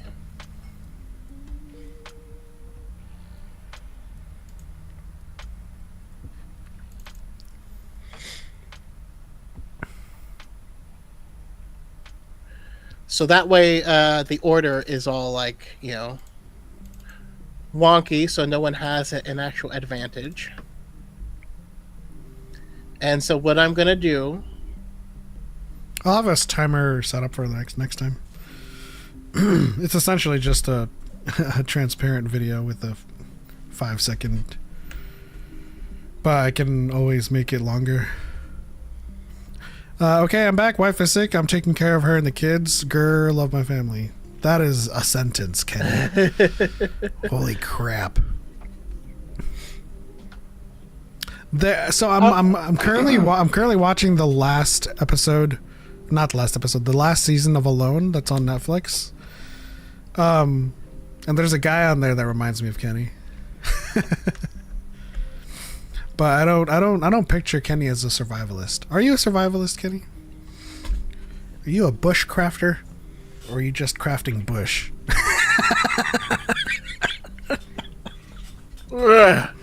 Woof. What guy? What is his name? I forget his name. Maybe it's Dub, but he's got glasses. He's pretty eccentric. Everyone in my house was sick last week. It was pretty terrible. Kenny works at Walmart. That's a survival skill all on its own. No, true. All right, what are we doing, Choco? All right, so I figure I'm gonna put a timer for 1 minute and 30 seconds myself, and I am going to send you this list of 20 words. You're not gonna get through all 20 of them, I imagine or hope, but your goal is to get the people in the chat to guess as many of the words correctly as possible. You get 1 point per word. If you skip a word, that's minus a point. And you can't say the word or any part of it. But I can use anything else. Yeah, I mean, no rhymes with, no spelling it. Okay, I mean, other than that, we'll kind of play it by ear. You know what I mean? And Ari says, "I'm gonna call it a night, guys. It's nearly 3 a.m. and I need some sleep before my kids wake up. Hope the game goes well. Appreciate you, Aries. Thank you for stopping by. May the force be with you. Have a good night. If you don't want to wait for one round to help out, Pat. Anyways, all right, let's go. I'm sending you the words, and let me know when you're ready for me to start the timer. All right, chat. You guys got to be locked in, okay? I'm gonna do my best to, get you guys to say these things. All right, chat ready? All right, I'm gonna wait until the chat says ready, just so I know. Also, yeah, hats off to anyone who work in retail or food service. I always, whenever cause I've done phone stuff, so I'm always like, hey, do you have a survey? Because I'll give you good marks. I know what it's like. All right, I'm ready to start. Timer is starting in 3, 2, 1.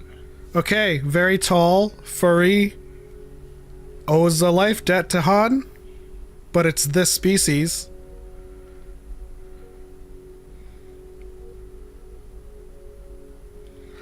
Okay? The droid that accompanies Cal. All right. Great job with Wiki, guys.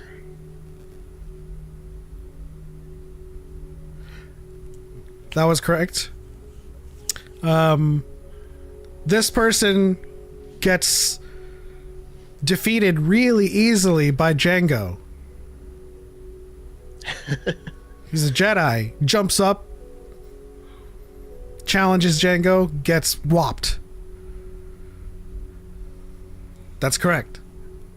The species of Watto. Dino guy. The species of Watto. The guy that deals with Qui-Gon. The guy that owns Anakin when in Phantom Menace. The species. Okay? This Jedi owns a core hound named Ember.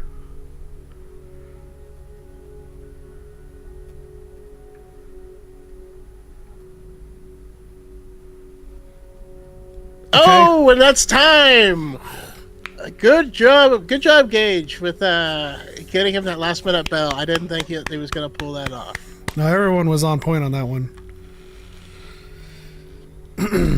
I don't think I got any wrong answers other than ND1, which is probably just like a spelling a typo. No, people did get BD1. Yeah. Let's see. 1, 2, 3, 4, 5. 5 points. So, I guess you can send me the website that randomizes, and then I'll send you the words. Yep.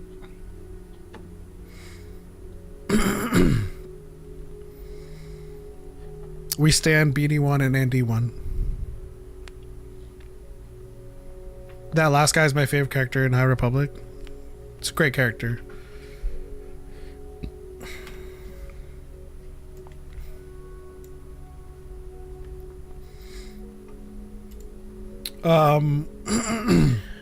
Shall I give you my full list? Yeah. And then I'm just gonna send you 20, right? Yeah, I mean, I have really had no idea how much you would be able to get.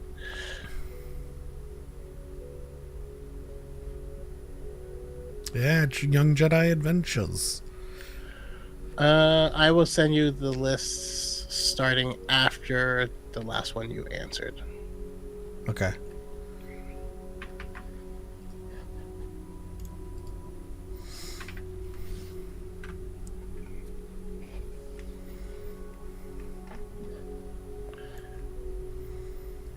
You can dump them in, send them back. I do think for the next round we should increase the timer for just lag between us and the chat. Yeah. No, I agree. This is a test. That's gonna be. How do you think OnlyFans Bastila sir. would stand in the Clone Wars? Listen, bro, they were battle hardened at that point in time. Like the Clone Wars, they started out fighting up against scrubs, like just really basically programmed droids that got more and more sophisticated, and then extra stuff started being tossed in. You throw Bastila in, who's been fighting Mandos all day, like. Yeah. Back then it wasn't just a Sith. You know, they were fighting a lot of warriors. The Gormak. Okay, so I'll let the chat say when I'm ready. Are you timing it or me? If you could time it, just so you can be fair on the last questions.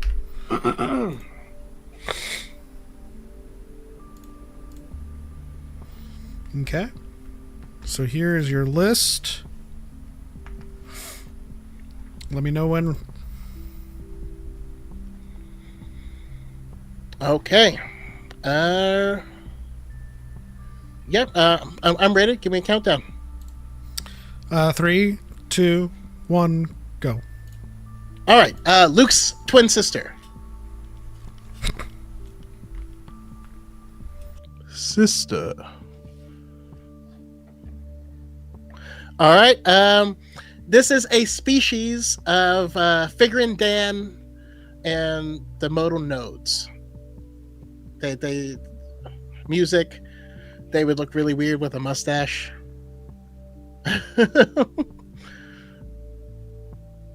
Come on. I mean, for the hardcores out there, you could have said Darth Tenebris, but That's true. Okay, so this is a species that is oh my goodness, why is my brain not working? You know. I do. Obi-Wan's Jedi friend with the yellow stripe. Time. That guy. It's time. That's Quinlan the whole Voss. time. That was a minute. That was a minute. That's Quinlan Wait. Voss. You're trying to... That was a minute 30. Oh, I thought you said 60-second timer. Oh no, I gave you a minute 30. All right, I'll give you another 30 seconds. All right, Quinlan Voss's species.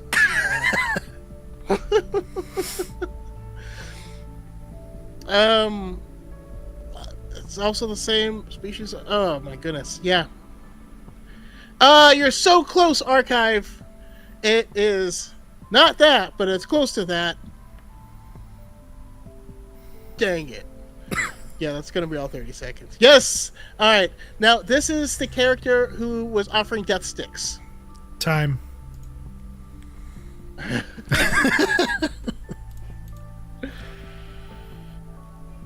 It's rough, man. It's rough.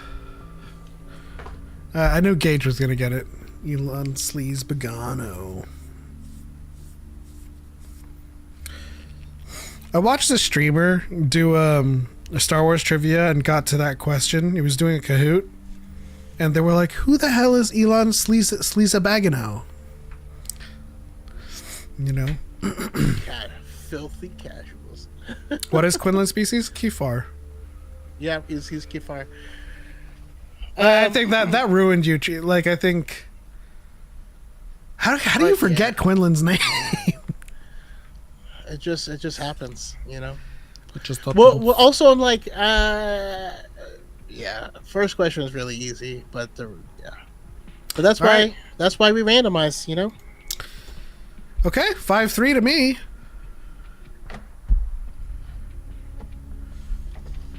We'll do 2 minutes this time.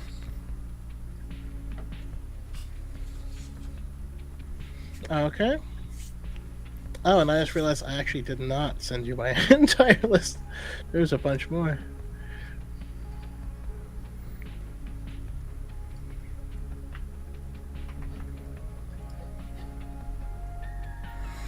Ooh, things would have gotten hard once you reached Felucia on your list here.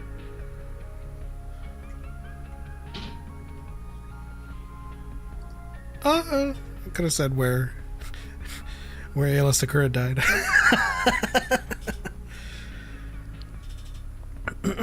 Don't worry, chat. Don't worry, chat. This guy's gonna try your best. It's not your fault. He couldn't remember Quinlan Voss. Yep, it's all me. It's all me. Chat, you guys ready? Come on, Where chat. Ayla Sakura got back shots. Yeah. Dang. We love comeback stories. Chat, you ready for the next one? I was clueless till he said funny with a mustache. Can you picture a Bith with a mustache though? Do you think I need someone to draw that. Tom Sweeney says, do you think Bastilla versus Rebels Ahsoka would be a good fight? No. I mean, it would be a good fight, but Bastilla would win, like, handily, honestly.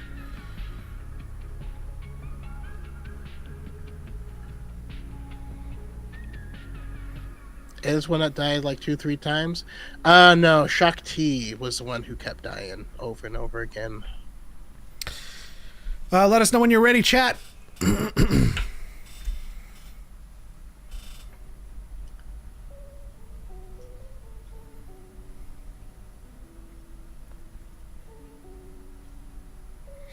All right, chat's ready. Oh, that's not a lot. Okay. I'm handing you to. Well, okay. Let me. Well, count me down. I'll keep it. I'll keep it with 20.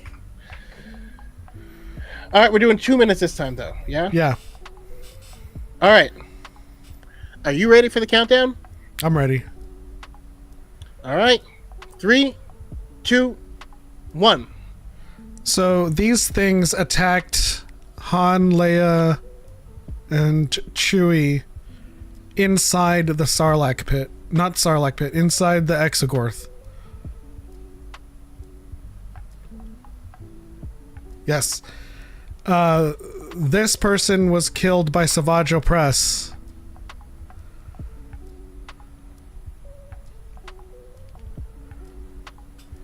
We're moth things.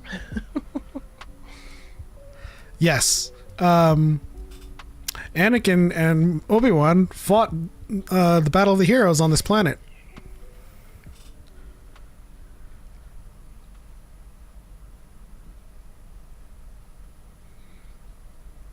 Yes. This is where Grievous is from. Which is his species. I was like, is it? Yes. This is where Ezra Bridger is from. From hell. Yeah, it's true. That's true too. Yes, this is where Padme is from. And Palpatine.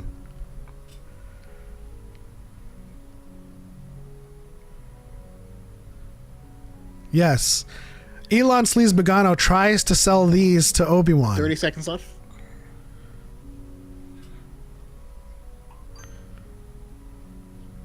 No, yes. yeah, keep going. Just keep tossing them out. What about the droid attack on the Wookiees? The Sith have been extinct for a millennium.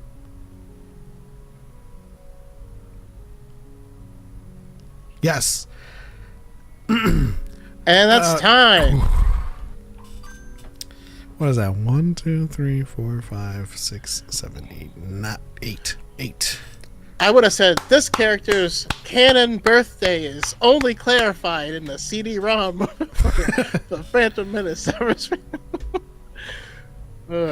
Good job, chat. I knew you guys have my back.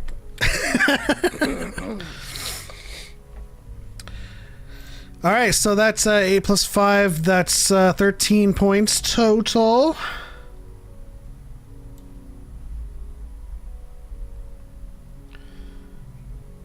Okay, we're doing 2 minutes, right?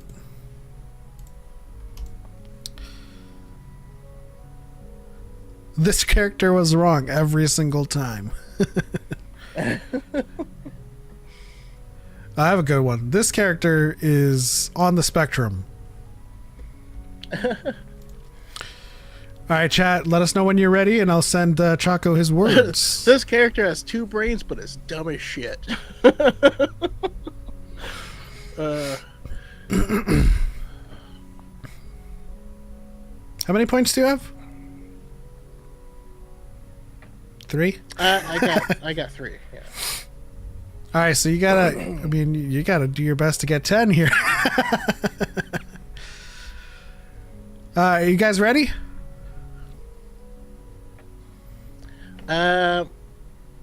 Actually, hold on. Let me.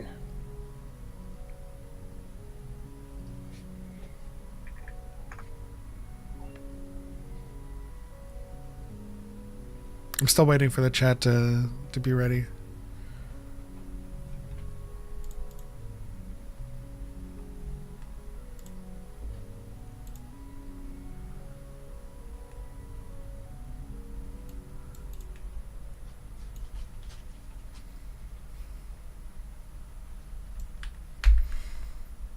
All right, they're all ready. Are you?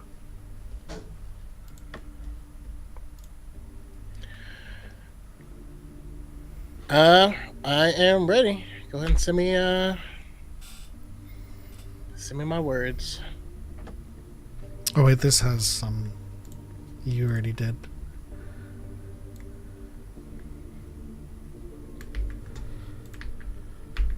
All right, here we go. 3, 2, 1. All right, this is Cal Kestis' master.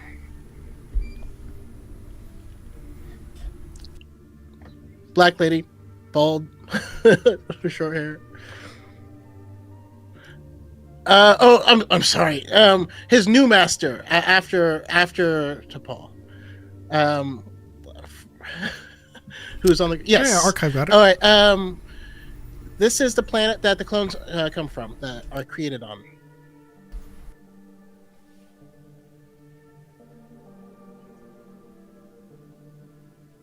All right. This Jedi was killed by tossing him out a window.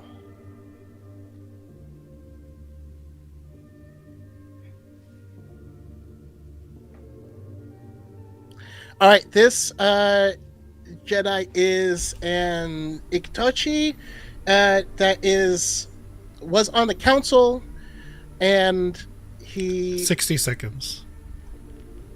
looks similar to Agent Kolar.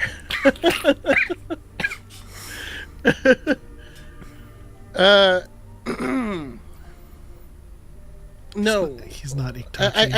I believe he. Oh, he's not. He's Zabrak. Yes, Archive. That's who I was getting at. He's Zabrak. All right.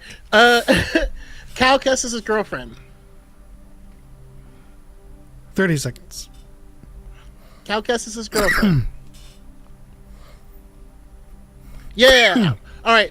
This is in the Phantom Menace, a big monster.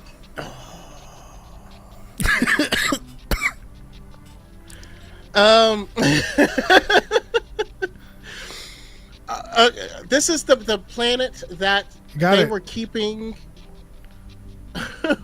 This is the planet that they were keeping. Time. Okay. I mean, Archive got it. I don't like it.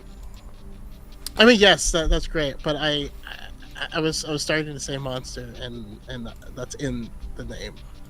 I mean, that's fine. I didn't spot it. How many was that? That is 1, 2, 3. That's 6. It's 13-9. All right, let's say this is the final round. Yep.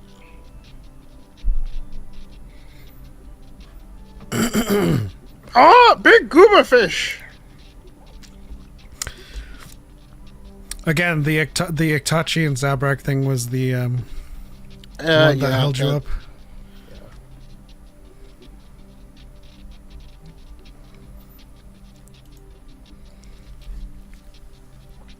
All right, final round, chat. Get ready.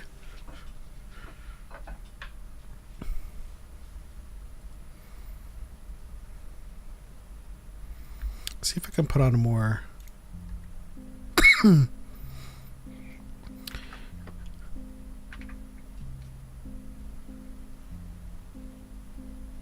All right, chat's ready, locked and loading. There are your words. I expect you to run through all 20 of these. Let me know when you're ready for the countdown. All ready to go? 3, 2, 1. This is where this is where Jin's father is killed. Jin Erso's father is killed on this planet. Yes, this is the weapon that they use to destroy Alderaan.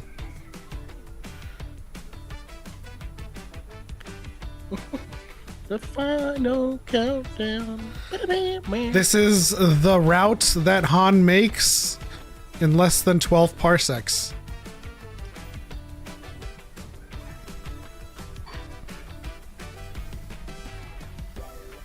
Are you gonna accept that? Yeah. This is where Jar Jar's from. We already did that, so you skip.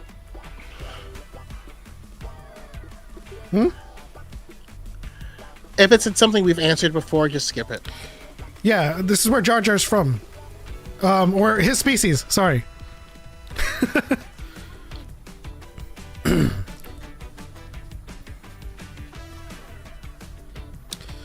Okay, this is the main antagonist of Book of Boba Fett. The faction. I was like, the Book of Boba Fett doesn't know what his main antagonist is. Age? Alright, we have 20 seconds left. Okay, this is the species of Greedo.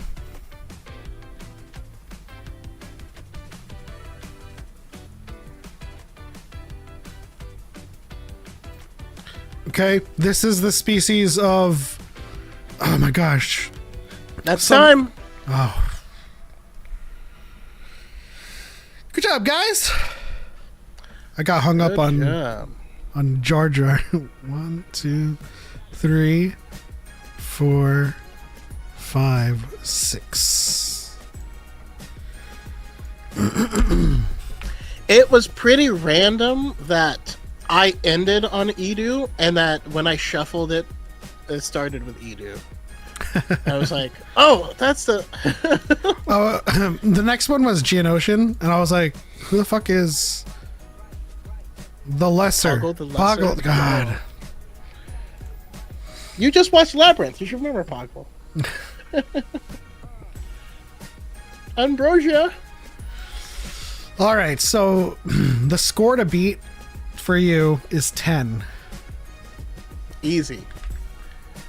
Chat, are you ready to help Choco beat 10? In fact, I'll give you a minute 30 or 2 minutes 30. Okay? Okay. Gage says we got 20 in us, Choco. We do. We do. No, this is the last one. True. I thought he has to... No, we said the last round. We started yeah. with elements, so we both gotta. Yeah. Illy with the Blackpink reference. Do. Okay. Sending you the list, and I'm counting you down. 5, 4. Oh no. 3, 2, 1. This is a Star Wars species that looks kind of like Satan.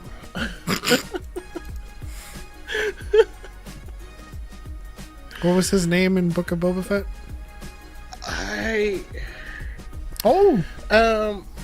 Yeah, archive. Awesome. This is another species that has a lot of beautiful tentacles. This is in the High Republic. Lula Talasola falls in love with a girl who's one of these. There's also the cousins I got it. that. Oh, okay. This is Leia's twin brother.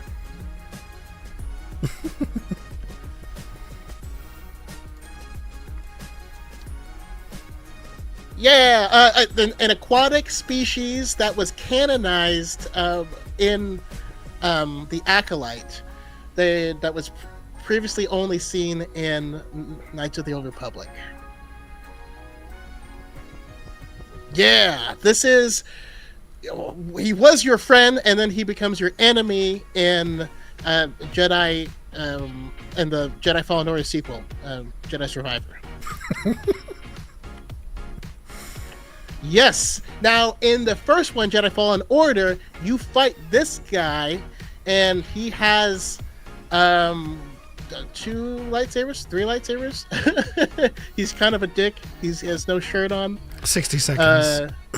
Red lightsaber. Yeah, thank you. This is the person who Mace Windu trained to be a Jedi, and then she becomes one of the Jedi Council members, and then she in turn trains Kanan Jarrus. Yes, this is the species of Plo Koon, my favorite bug face man.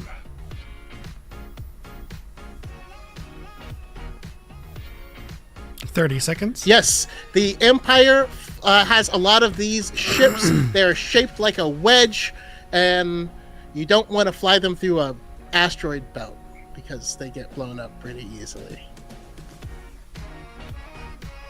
I'll accept smart guy. All right, and then this is the species of Five. I'm not gonna get it in time. All right, that's time. Cad Bane species. Yeah. How many was that? 1, 2. Wow. 8, 9, 10. That's 9. Which means it's 1918. Do you guys want to play another round? We have. I'm giving us a hard out at 7:30. Do you guys want to play another round? It's not a tie game. I have 19, but I just want to. I just want to defeat him soundly. Which won't be difficult. Let's play another round, guys. We have until 7:30. It's not a tie. It's 1918. I have 19. All right. We'll go back to 2 minutes. We'll keep it at 2. Yeah.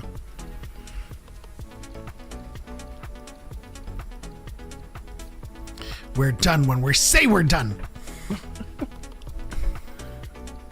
All right, chat. Lock in. This says a lot more about your guys' knowledge than mine.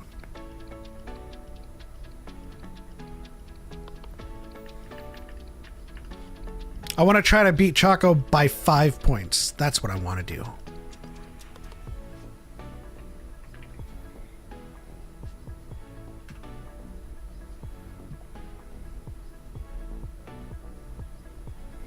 Trivia foils in attack position. Count me down.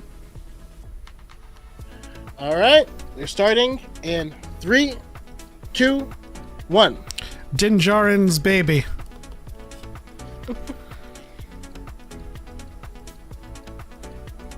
It kind of looks like a baby. Din Djarin learns to ride this on Arvala 7. He learns from the guy that says, "I have spoken." Luke goes here to train with Yoda. It's also a sick ass pistol.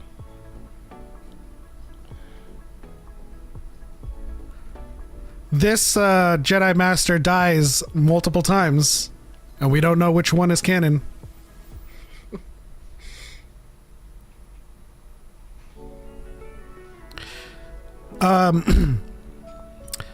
This person fights Obi-Wan Kenobi on Utapau. Has a cape, sick cape, lots of lightsabers.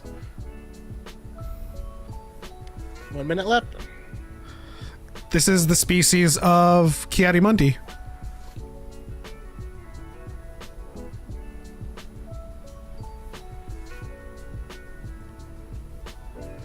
This is the monster that is attacking Obi-Wan in Petranaki Arena. It is like a praying mantis. This is the story of a girl. This is the home planet of the Night Sisters. Who cried a river and drowned the whole world. This is the 20 species of Thrawn. Species of Thrawn.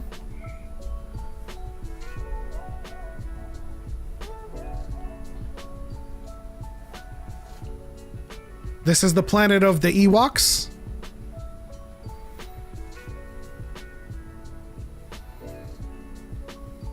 Time. Ooh, do we accept gauges? I did call time before I saw Gage's answer, but I'm watching it on the video.ninja screen. I don't know when it pops up. Okay, no, we'll leave it at that. Let's see, 1, 2, 3, 4, 5, 6, 7, 8, 9. Okay, 9 seems to be like the upper limit here.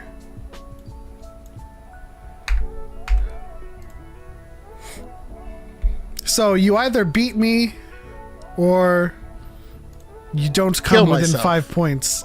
Oh. Great job, chat. I know for a fact, like, the best way is to just, like, very simple concepts, and they'll know because chat knows. My brain doesn't work in simple concepts. I gotta go back to 2 minutes. But also, chat, let me know what do you guys think of us playing this game. I thought it'd be a cool way to mix it up. Choco's mind is an enigma. True. All right. That. Well, Choco needs 10. Otherwise, this time, he will have lost.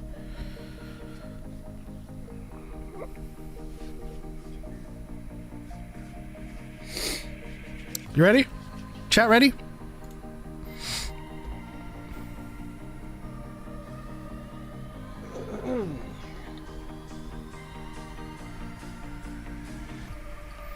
All right. Trivia 5 standing by. I'll count you down. 5, 4, 3, 2, 1.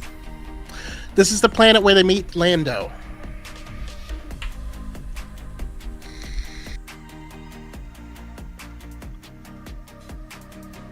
Lando system.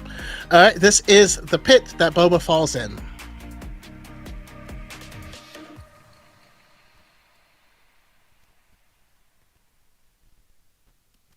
All right, this is Luke's the person who who takes care of Luke as he grows up. The male one. You said like Aunt Beru's husband. Just No, the male one. no, you got Uncle Oh, Owens. okay, all right. So this is the species that shares the planet with the Mon Cala. They're at war with each other.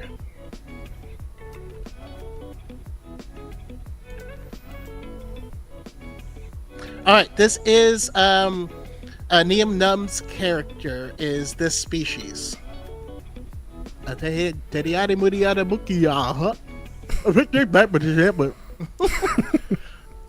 Go on. All right. This is where Luke goes, and this is where Rey meets Luke on this planet.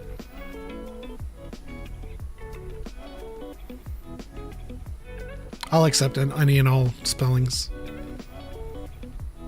All right, these are the pig people who are guards in Jabba's palace. Calls it Aketo. All right, this is the species. Jekki is half one of these species. 10 seconds.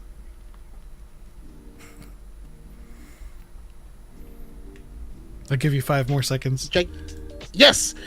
This is the species of Palpatine's number 2 guy Time. with the non-modules. That's time. Okay, how much is that? All right, that's Bespin, Sarlacc, Uncle Owen, Quarren, Celestin, Acto, Gamorrean, Thielen. So that is 8. And sorry, so someone did say Uncle Owen, but I missed it, and then I only saw Aunt Beru's. No, yeah, when you did that, I paused the timer and said, "You got Uncle Owens." Okay. But yeah, you're still. I didn't beat you by 5. I beat you by 2, but still better than 1. Yeah, we're still getting good, though. Getting good. I like this game too. It's a lot of fun. All right, so now we have the basic concept down. We'll be able to streamline it, and I think we'll be able to do some cool stuff with it. You know? Yeah, I'll get a cool little timer to put on the stream itself. I like it because it's collaborative. Yeah, absolutely.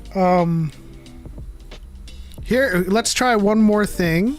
I like it because it's stressful and it makes me makes my leg bounce. Because I'm like, come on, Let's try one more thing as sort of like our end. I'm gonna give you a secret password, and you have to describe it to the chat. Now, this is something that's gonna be very esoteric, but I have faith in the chat that if you describe it well, and you could do the same to me, that they'll get it.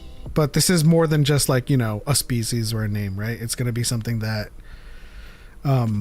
is obviously in Star Wars, but it's a secret password, and you have to explain it to the chat. Okay. Let's see what we got.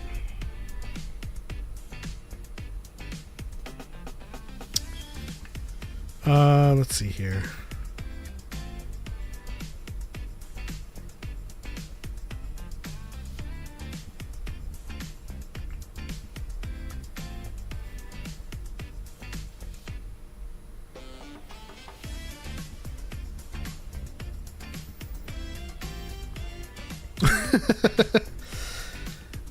Let's see here.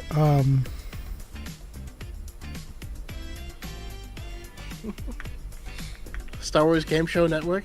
Hey, listen, we might be able to fill out like a whole bunch of different games. Okay.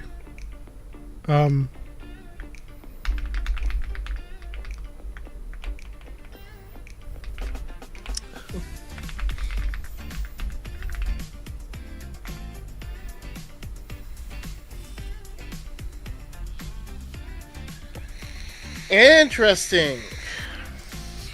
And because it's only one, I'm gonna give you 30 seconds.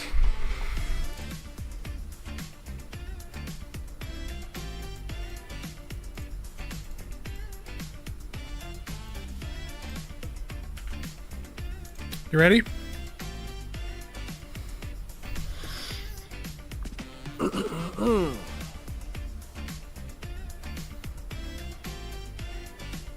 Okay, and now what are my rules? Kind of the same thing? Yeah, you can't say the name of it. You can't say words in it. No rhymes. It's just the same thing. It's just like more. It's just tougher than one word, like one name thing. Yeah, it is. All right. I'm ready. Count me down. 3, 2, 1. All right. So the password is a celebration that we see happen in Andor, and it is on. It's where we hear Nemec's manifesto. It's when Nemec dies, they are flying through this phenomenon, and it is called. The planet is part of the name. Oh, they got it with 2 seconds left. Nice. Okay. Ooh. Very job, That was well done. stressful. Smart guy. And then KG just partly, but like, yeah. That was really good. With 2 seconds to spare. That gave me anxiety. All right, give me your best shot. Jesus, it's the alignment.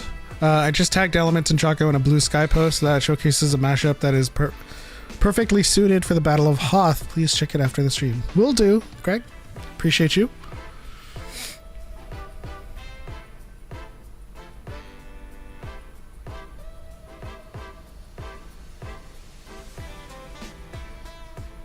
Also, guys, if you have not liked the stream already, please do so. Helps us out a lot. And we appreciate your patronage.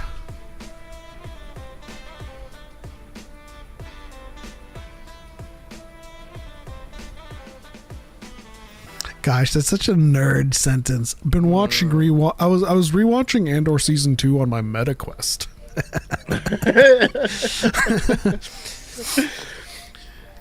You rock, smart guy. That's such an awesome sentence. That is true, though. You need to go back to the Eye of Aldani scene with the meta quest. I think that would be an awesome experience.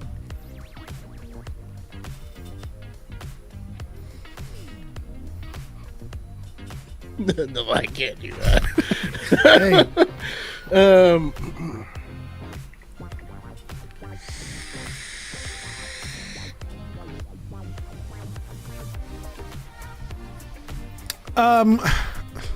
You can watch you can watch movies and stuff in the Meta Quest. It's not in VR, like you're not going to be able to like 360 video it. But it just means like you have a big screen that's like virtually big.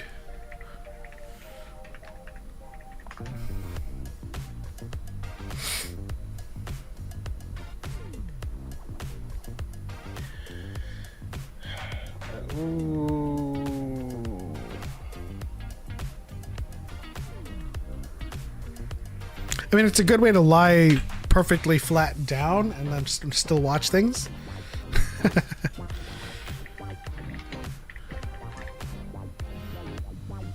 You got it? Okay. Why are you trying so hard? Oh, no, I wasn't. It's not I was trying hard. I just, Nah, I got this. I was like, should I go funny?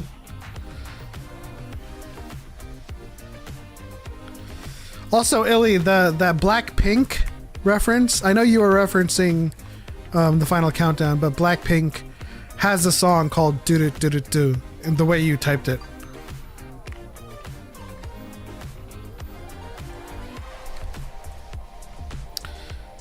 You're fucking boring.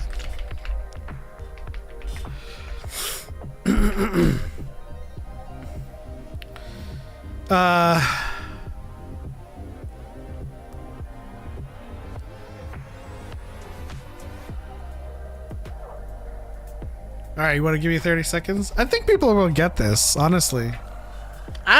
Listen, we got some great people in here, and You ready?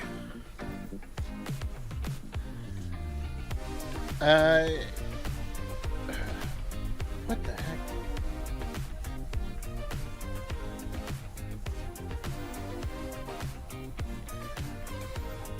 All right. 3, 2, 1. All right, guys. This is the name of Tarkin's personal starship.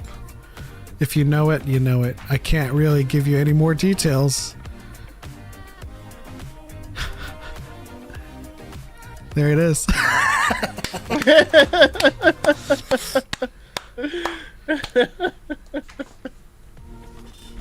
I like fart personally.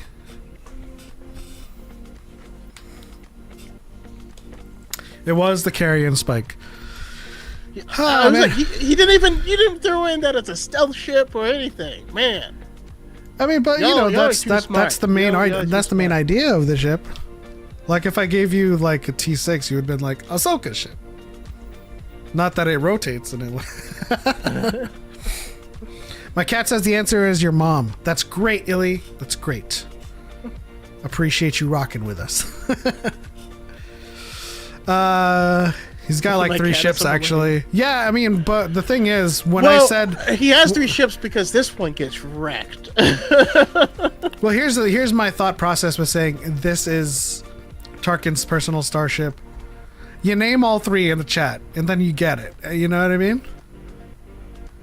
Like if I spend time being like more simple with it, like this is a ship during this time when he's stationed here, but before, you guys got it. It's okay.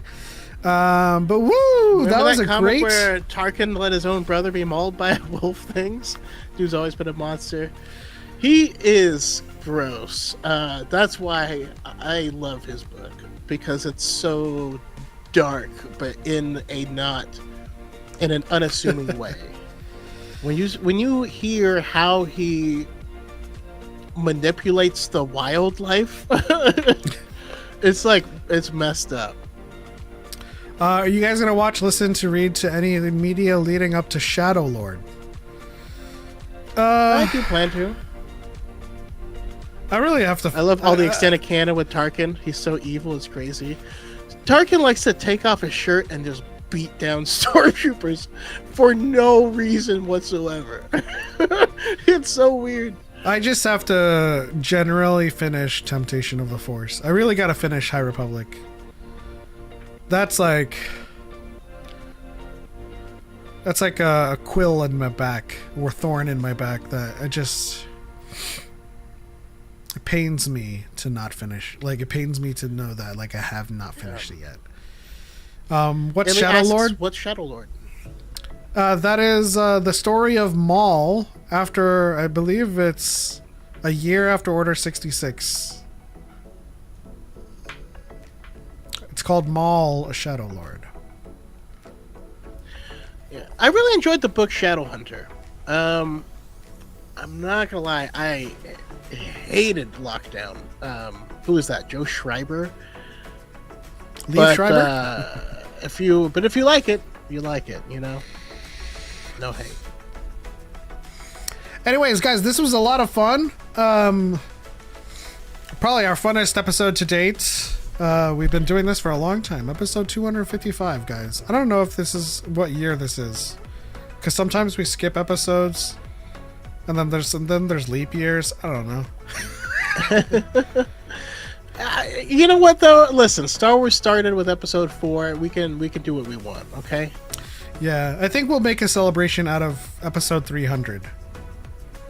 I don't know what that marks in terms of like centennial celebration, but like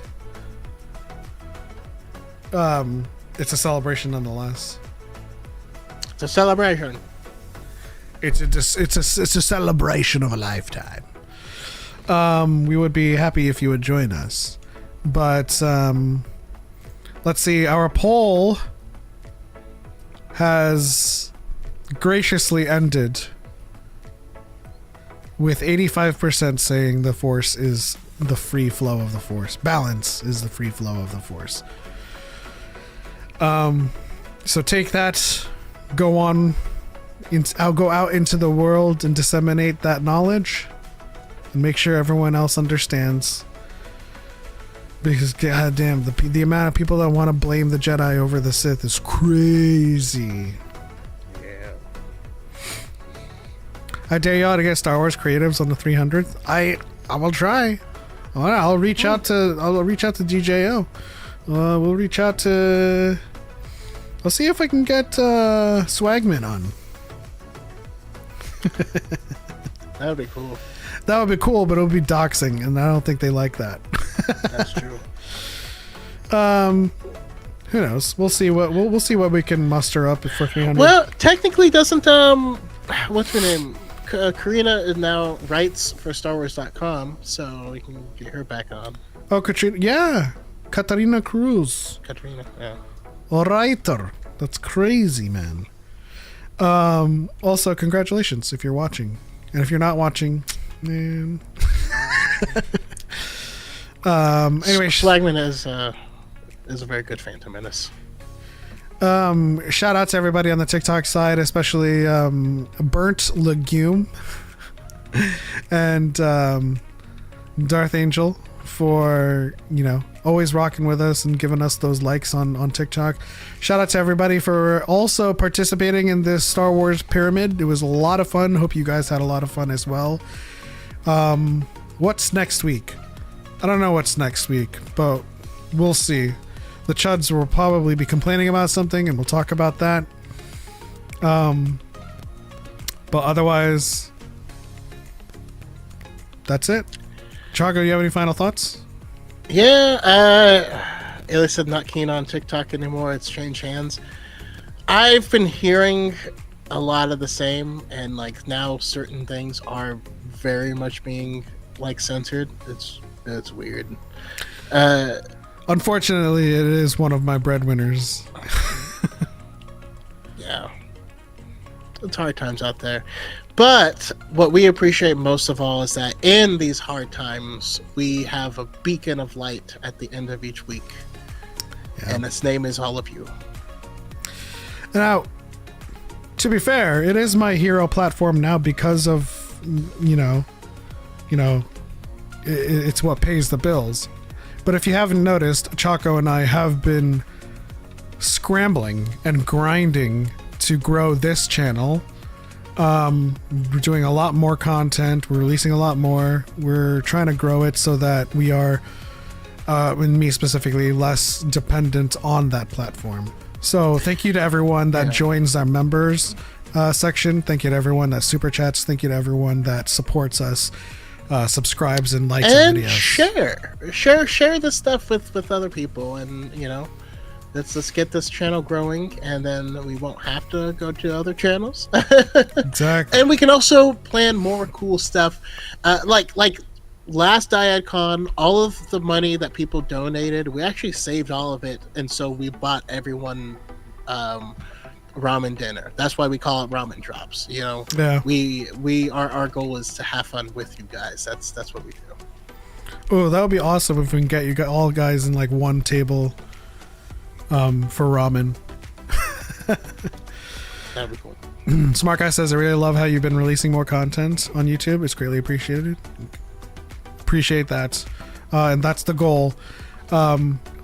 Aside from the dissemination of lore and trying to correct the record on, the misinformation that's been put out there by years and decades of YouTube videos that have no sources and citations. That's why we're here. And we would release even more content if Choco didn't get sick. So everyone wish Choco well. Tell him to get better. Also look forward to our One Piece live action reactions, because we did switch over to One Piece in anticipation of the new season coming in March. Yeah. And then of course we've got It was really good. Haven't seen it. And we have other content in store, but just know that we're making efforts to make YouTube as big as the TikTok side, and try to release ourselves from the dependence, or at least myself, from the dependence on TikTok. But thank you guys so much for your support. Thank you guys for everything that you do, and thank you to everyone that gifted subs this day, which was a Wednesday. I don't know why I said that. It was back in the day, which was a Wednesday. But that's it. On to the next one. For Light and for Life. We are all Iktachis. I mean, Zach. And I'm a cashew. Let's do this. May the force be with you.